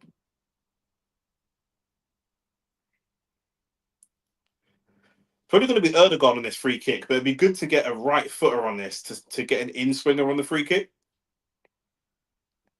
As I say that, they show Trent. Tell you who I would like for Arsenal. I've said it for about 3 years now. I say it every year. I'll say it again. Xavi Simons. I would love Xavi Simons at Arsenal. He can just do a little bit of everything. Progressive ball carrier, creative. I think someone like him would be the dream for Arsenal. Him and Erdegaard in that, occupying that kind of more attacking 8, 10-ish position. Because I think Erdegaard plays more like an 8 than a 10, in my opinion. It is going to be a right footer. Trossard is on it. Ball in, low and hard ball into the box. Shot away. Oh, keeper gathers, to be fair. Wasn't the best shot from Martinelli, but instinctive. But I don't mind that. More shots on goal. That's what we need. Just had we just had like a 10-15 minute spell where Liverpool were just all over us. And you did think like this could get really ugly.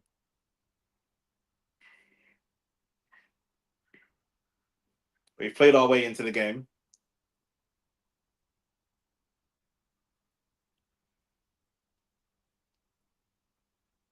Such good play from Gravenberch. Just really good awareness to know what that picture looks like around him. It's so good. And to be fair, Liverpool doing a lot of going long. A lot of going long. It's a lot of long balls from Liverpool. Football's kind of come full circle, though. Do you know what I mean? There's a lot of even Man City, you see them playing a lot of long balls. Liverpool playing a lot of long balls. Real Madrid the same. Arsenal set pieces. Little ball over the top to Martinelli. Does well to keep control of it with Konate on his shoulder. Ben White's ball into the box. That's a good tackle from Kivior. And Saka, the shot's not the best. And again, long from Alisson. Just long to Mo Salah. Good strength from Miles Lewis Skelly.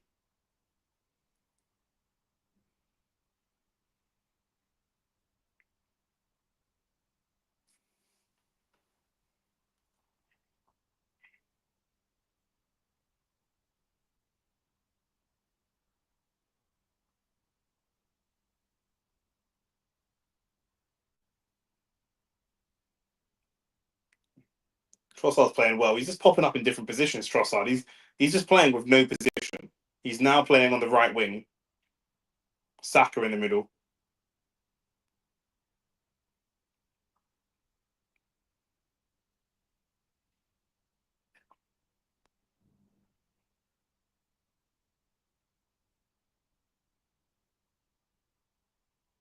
Saliba pressed high and decides to go back to Raya.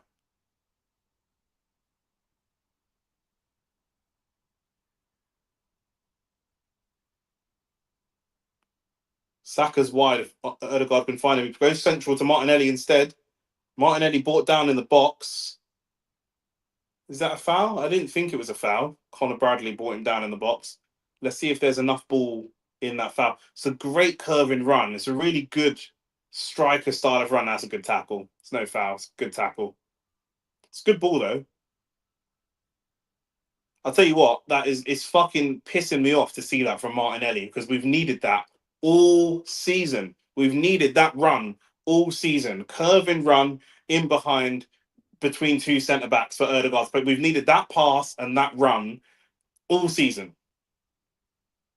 Trossard out wide, Martinelli up top, curving run, pacing behind, kill them. Why? Why is it taken until it's too late to win the league? It's too late to win the Champions League, and now we're battling for top four. And this is what I was talking about. Look, we've got Nunes coming on, Trent and McAllister.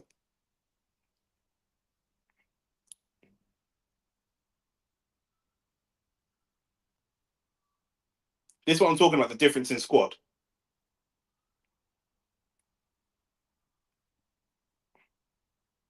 Saka takes the corner short. It's a good little flick. Saka ball into the box. Oh, Saliba was there. Saliba was right there as well. So close.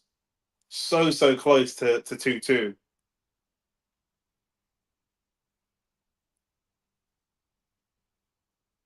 And again, they're going to try and kill us with direct pace with Darwin Nunes. He's not the most technical, but he's very quick. And on his day, he could be a nightmare. Oh, should be a corner. It's come off Saliba's head and then he's headed it onto Kanate's head. Is that going to be a corner or a goal kick? Goal kick. It's a terrible decision. It's a clear corner.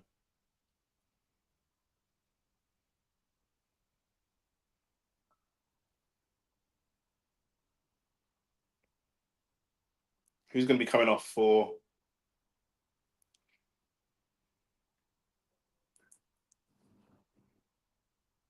Curtis Jones is coming off, I think. I think Connor Bradley's probably going to come off. He's on a yellow. Cody Gakpo as well.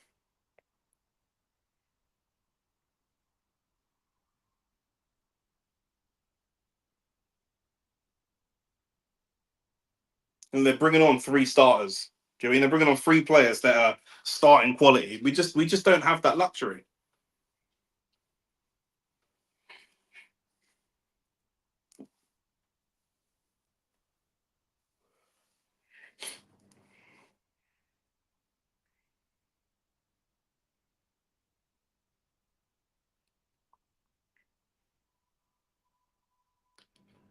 And Trent is going to be. They're going to be getting Trent on the ball, and he's going to be playing those killer diagonal passes for Salah and Nunes, and that could be a problem for us. We have to make sure that we capitalize on Trent's defensive deficiencies because attacking wise, he's going to be a problem for us.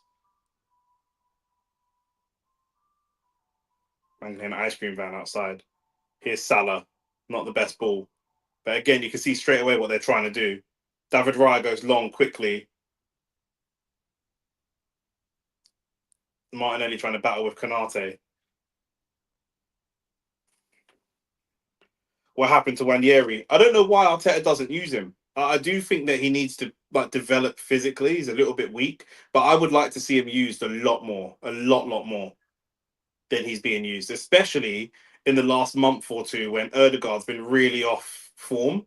You need to give him a chance, do you know what I mean? Like, he can't become a great player without giving him a chance. I don't think anything's happened to him. Arteta just not trusting him. I think again, it's a gamble, isn't it? And I think when we've been in crunch moments and Arteta's been under a lot of pressure and a lot of stress, he plays it quite safe. Do you know what I mean?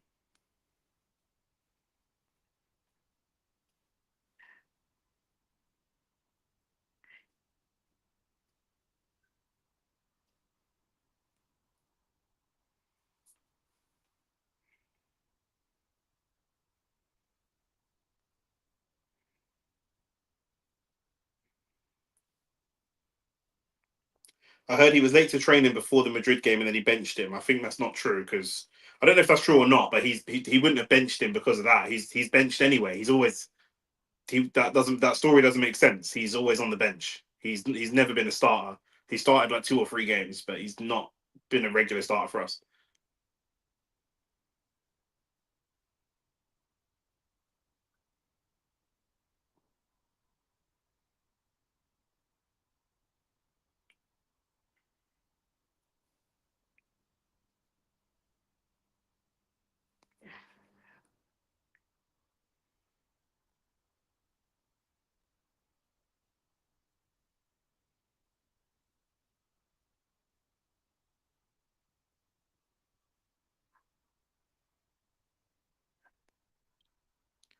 Arsenal just trying to tease Liverpool out of their shape. I think they know they're going to struggle to get through them. So trying to get them out of their shape a little bit before we go into a full attack. It's a good little touch from Trossard. I want to see Martinelli back through the middle again. He makes a run through the middle, Martinelli. Just as I said that, the ball doesn't quite get there. Just as I said that, and Erdegaard played the ball through. And you can see Erdegaard's been struggling for form for the last month or two, but you can see immediately what Erdegaard's capable of when he has someone making those runs for him. You know, if we had someone making those types of runs, who knows what difference that could have made over the last couple of months. Saka, Ben White overlapping. Erdegaard's just behind him. He uses Erdegaard instead. Erdegaard with the strike. Oh, it's off the post. Marino on the follow up, but is he offside? He might be offside. I think they've given it. It's Erdegaard with a long range shot. What I've been calling for. He's not been doing it, and it is 2-2. There's going to be a VAR check. The Liverpool players are claiming offside, but Erdegaard goes for a shot out of nowhere. And again, like I said, it catches Alisson out. Alisson's the best goalkeeper in the league. They're going to check it, but he actually is so caught out and not expecting it because it's not what we do. He makes a save, but he saves it off the post. Let me have a look at this again. Where's Marino? He's onside. It's going to be way for thin, but it looks like he's onside. Marino has really good instincts. He's not the best goal scorer, but he has such good movement in instincts for somebody who's not a striker. But Alisson tips it off the bar because he's so not expecting it. He makes a good save. It comes off the bar, and then Marino follows up, and he just reacted before. I think it looks like he's offside because he just reacted first before Trent. And again, it was Trent. I said technical defensive deficiencies. It was Trent. He ran off of his shoulder, but they're going to check it on VAR. Has it been given? Mac, is that officially given? Mac said, I thought we were going to lose 5-0 today.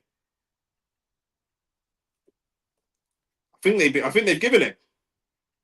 Thank fucking Christ for that. Oh my goodness. It's onside. Yes, come on. It's onside. Oh my God. 2-2. Come on, let's make it respectable at least, lads. Make it respectable at least. At the very least.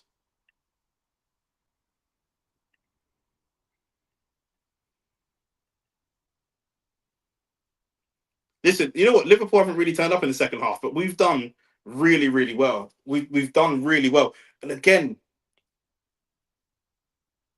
that whole situation came from that Erdegaard pass through and Martinelli up top. That Martinelli up top curving run.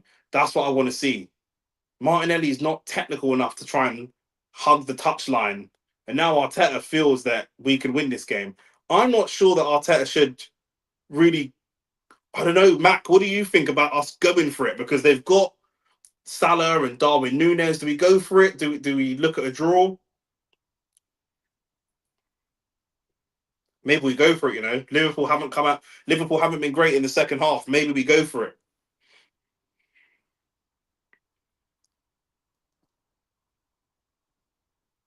Partey is on the edge of a red card. He needs to be really, really careful. He just pulled back Gravenberch, and he's on a yellow, and the ref has given him a warning already.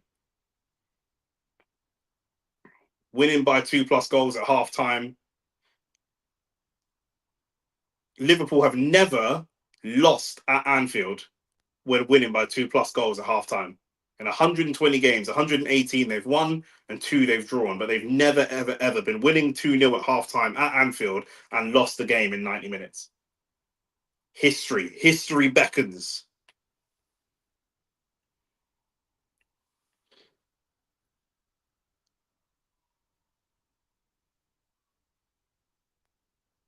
And Raya's going to go long. It's got to be for Martinelli or Saka. Saka's up there battling with Robertson. Saka goes down, but the ref says it's 50-50. It looked like it was a 50-50, to be fair. They're both battling with each other. And Trent's the one they're going to try and get on the ball. It's a great ball from Trent.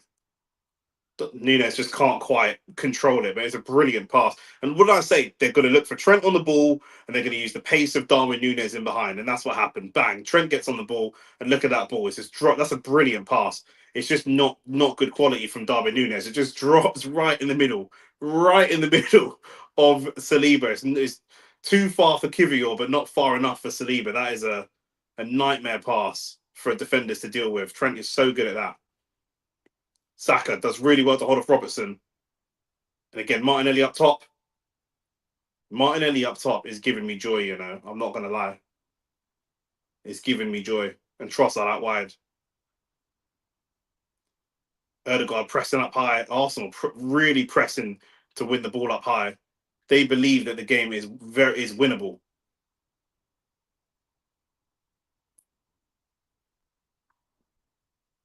Now it's a straight shootout because I'll tell you what, Darwin Nunes and Mo Salah with the pace. Ben White is going to look for a ball in the box.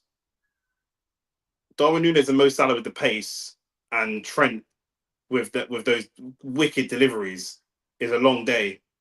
Arsenal have been caught out though. Ben White gives the ball away with a poor pass, and now Luis Diaz comes forward and he's got loads of people to aim at in the box. He goes all the way across to Mo Salah. Great defending though. Really good defending.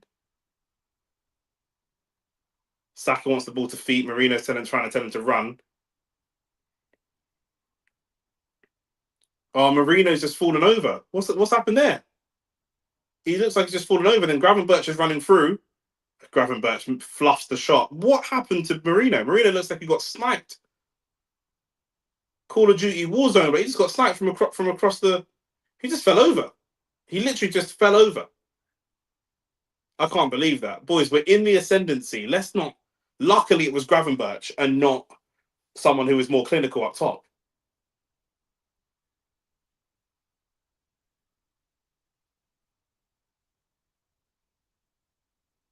Marino looks like the dad from American Dad, bro.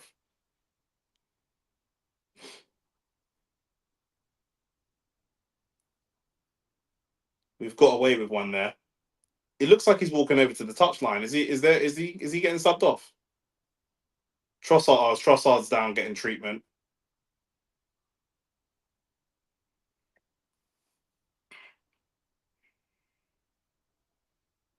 Might have to be Kieran Tierney at left wing.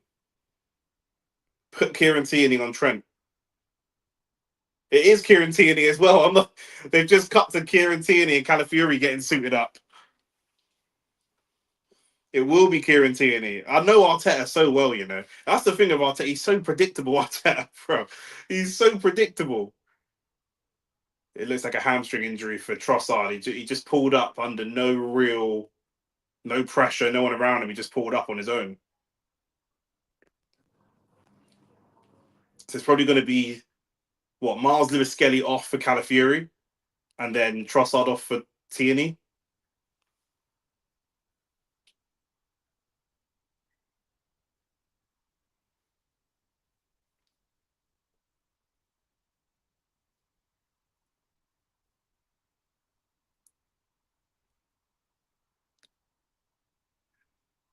Arteta's just a little bit predictable sometimes, man.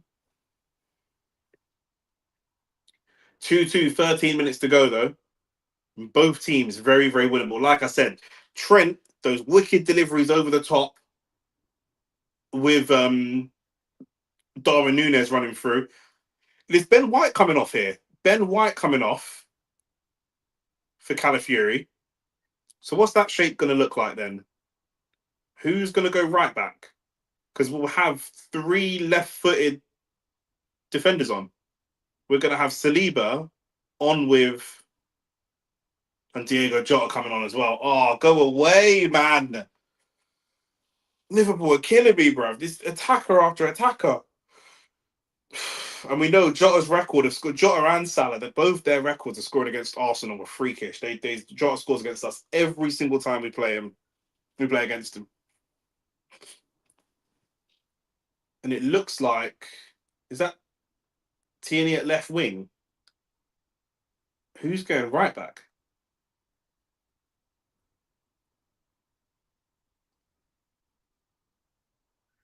Calafiori at right back.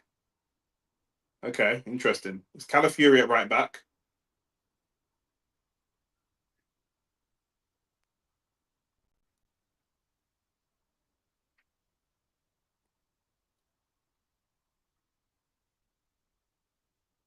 And Marino's getting himself into all sorts of problems. Is that his second yellow? Is he getting sent off? Marino, red card. Oh my days. Oh my days.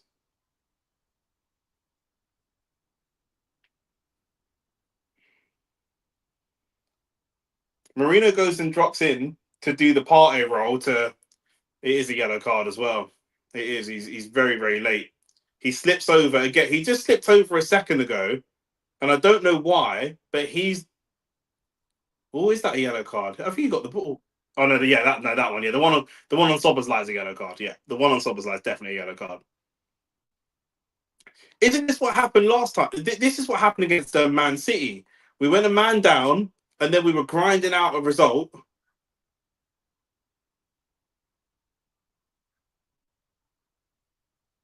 Mikel Marino, he just slipped over a second ago and gave the ball away really poorly. Then he went to do the Thomas Partey job where you go receive the ball from the goalkeeper and pop it to the fullback. King Luku, I don't know why he was there. That's Thomas Partey's job. That's what Thomas Partey does. That's his job. That's his whole thing. Receive the ball under pressure, pop it to the fullback. For some reason, I don't know where Thomas Partey is on the pitch, but Marino does it. And now we're going to have to set up and defend. And Trent's going to be on the Trent and Salah on the free kick. Oh my word!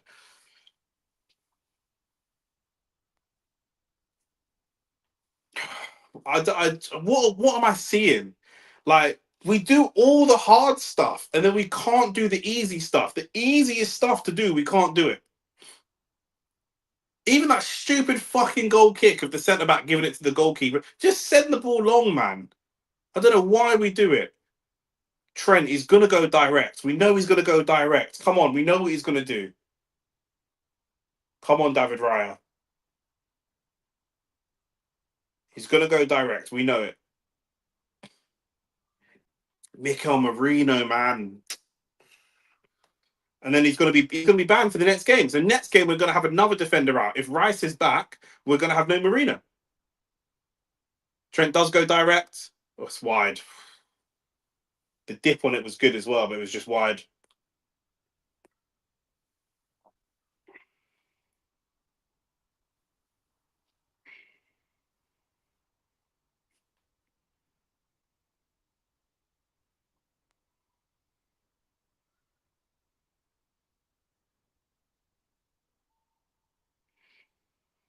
So we're gonna have Calafiori right back. Oh, now they're bringing on Harvey Elliott as well. More. They're going to their bench a lot. They're gonna have a lot of fresh legs. Right, yeah, that's right. He goes long that time, didn't he? Fucking hell. Should have done that last time.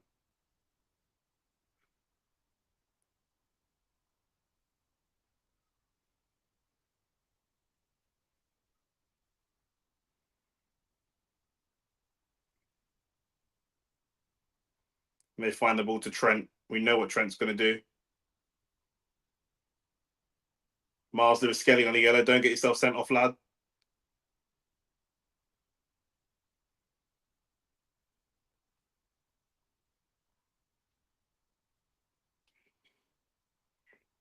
Self-destruct FC for real. If we get out of this with a draw, this will be a remarkable result for us. If we get out of this with a draw, honestly. Now Gravenberch off, Harvey Elliott on. Could be good for us. Harvey Elliott's not as physical as Gravenberch, but still very athletic, comfortable on the ball in tight spaces. Just offer something different. But if we're going to start going long, which I imagine we're going to do, that's probably better for us if we're going long. But then maybe Harvey Elliott's more of a goal scorer as well, more of a goal threat. I don't know, man. I don't know. Take me back, bro. Finishing second used to be like an enjoyable experience, bro. Now it's stressful. Stressful. Raya goes long again.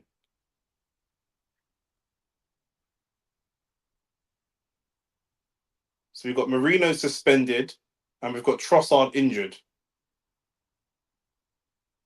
Jota all the way through. Shot goes wide. Why do we not engage the player running through? We just drop off and drop off and drop off and drop off and drop off.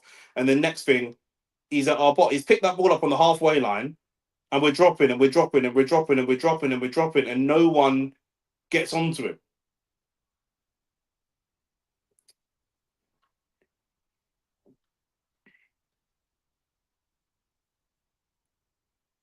We're going to go long again.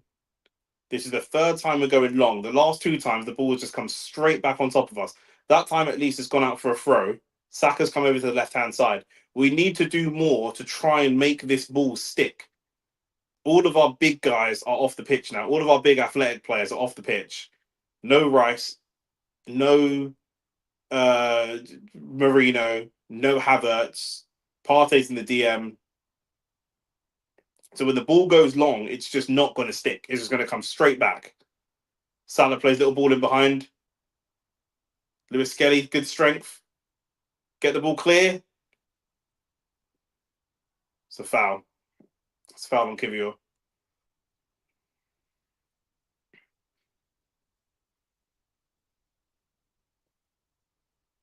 Now we're in the position of trying to grind out a result. I know Lewis Skelly's got the yellow card, but all things considered, I think he's done okay against Salah. I don't want to jinx it, but I think he's done okay, as okay as you can do in this type of scenario.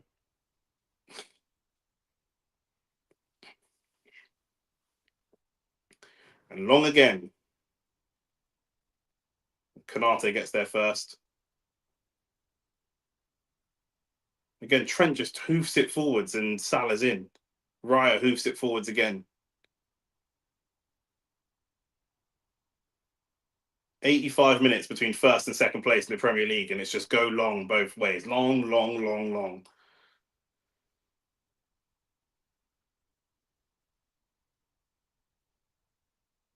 Offside for Darwin Núñez. Liverpool's quality is just dipped in this second half.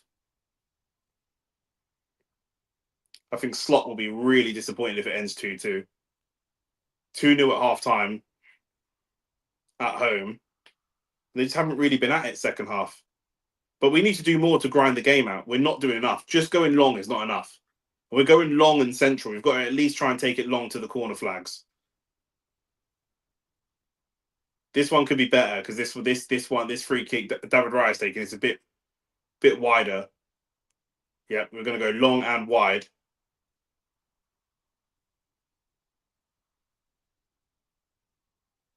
Liverpool able to just pass out of that really quick. Good defending from Calafiori, really good. Oh, it's a good ball from Erdegaard. Calafiori can't quite get there. Alisson Becker blocked him off. Erdegaard, that's so much better from you, though. Erdegaard's been good. He's been really good, especially the second half. He's been really good second half. And now comes Zinchenko. I think he should have been on earlier. Marino wouldn't have got a red card if he listened to me. I said put Marino up top and put Zinchenko in the midfield. If he listened to me, we wouldn't have the red card.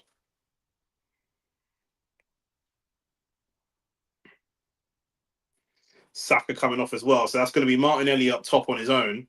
He's going to have to do a lot of running to keep us in this game.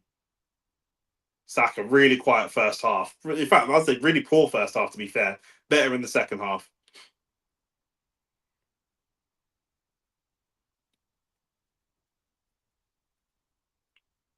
Can we grind this out?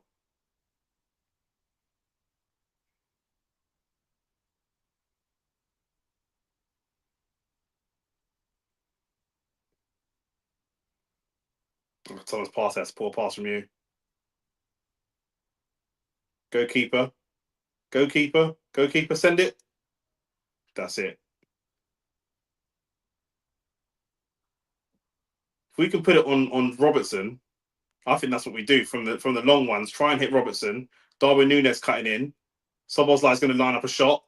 Good block from Zinchenko. If we can try and put those long balls on Robertson and put Martinelli on him, we've got a chance. Oh, Salah, Liverpool, flicked. Oh, I thought that was in. It's just gone wide. It's Robertson again. Like I say, Robertson is just not the player he used to be. Coming into nearly 89 minutes. How much time are we going to have added on, do you reckon? 5? Maybe 6? There's been subs, 2 goals, substitutions, injuries, red card. I reckon we could have 5 or 6 minutes here.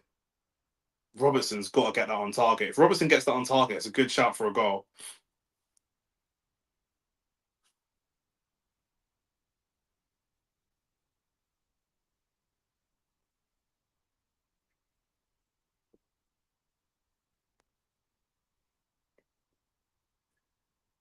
Again, when people are talking about Arteta out and stuff, you've got to think about some of the red cards we've got this season. Like whether they were or not red cards, I'm not going to talk about that, but you can't legislate for that.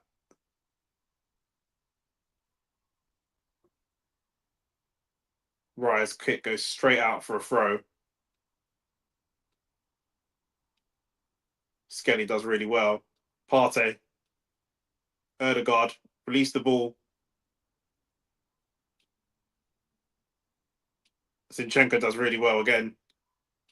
This is better. This is better. We're on the edge, Arsenal, but this is so much better for us.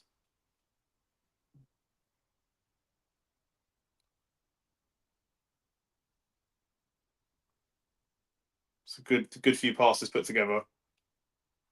Martinelli, brilliant. What did I say? Put it on Robertson. That's the weak link, and that's the one Partey Martinelli managed to press. 90 minutes. We've got 5 minutes left. 5 minutes for them to get a goal. Can we try and grind this out?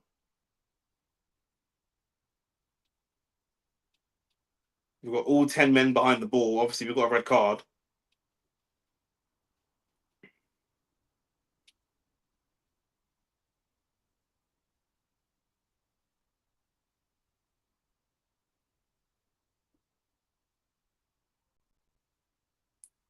Salah does Lewis Skelly. Harvey Elliott looks for the shot, and it's over.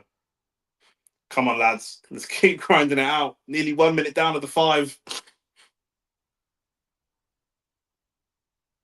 Harvey Elliott is capable, but didn't get enough whip on that. It's too much power. Got right under it. His trim is fucking horrendous. Arteta looks like he's going to put his hair out.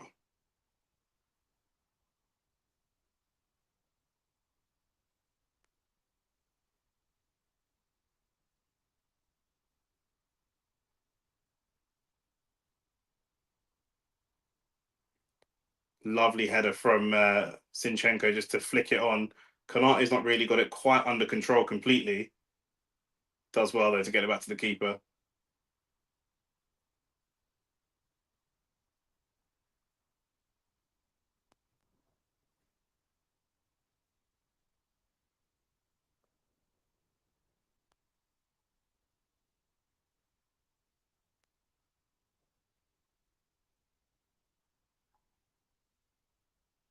Salah again up against Lewis Skelly.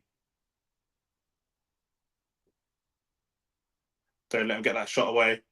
Brought him down. Get rid of the ball. Nice. 2 minutes gone now. Come on. 3 minutes left. Ah, this is stressful.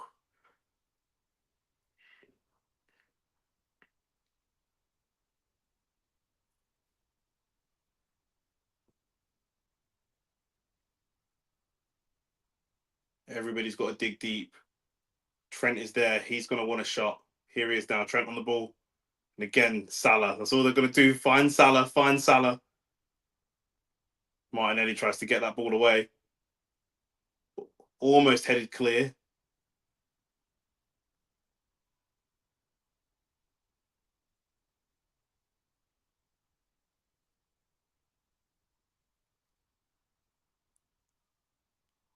Liverpool just prodding and probing, trying to pull us apart. It's a great pass in from Harvey Elliott, but Arsenal come away with the ball.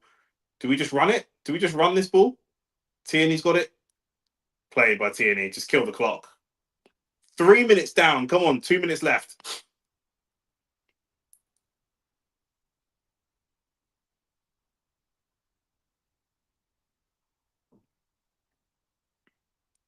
Trent with the ball in. David Raya gambled and he completely missed the ball. But him diving for the ball put off Darwin Núñez. Otherwise, Darwin Núñez would have been in there. Big gamble from David Raya. And Trent, and that's what he's going to look to do. Robertson missed it. Raya missed it. Núñez missed it. And it just went straight through.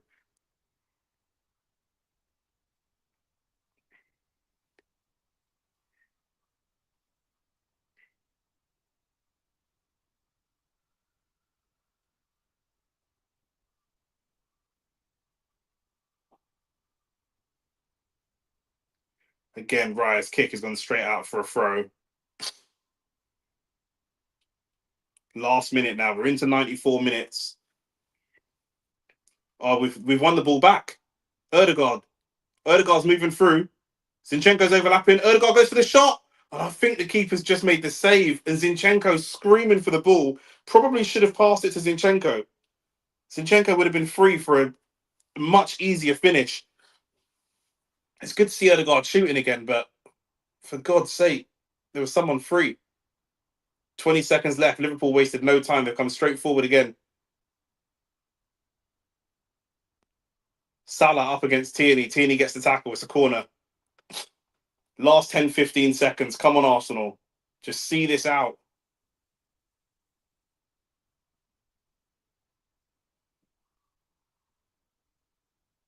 The absolute scenes if that had gone in.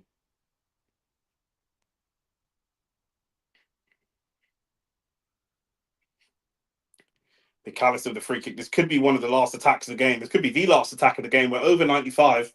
It's down to what the ref wants to do. Corner comes in. It's gone back post. Raya's out of position. What a save. And it's come back. It's the second time.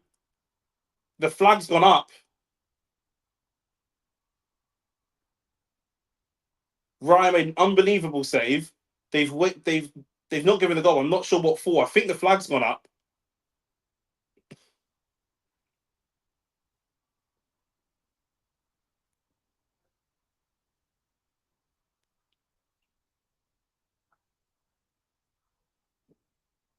Oh, it's one of those. I don't know if Robertson scored. I'm not sure if Robertson's offside. It's Szoboszlai that's offside. It's going to be one of those. Is he impeding the view? What a save that is from David Raya. Matt doesn't think it's off. I'm not sure it's off either. I'm not sure that that's off.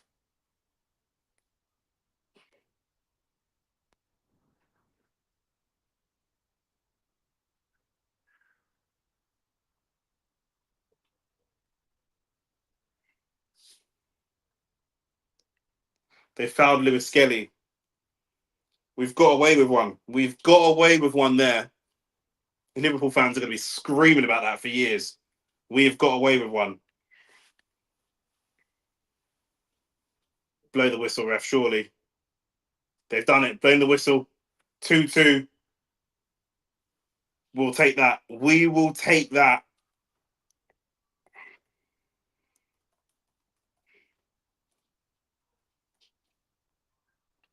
I don't know how that happened. I don't know how we've managed to do that. Let me just have a quick look at the table and see what that does.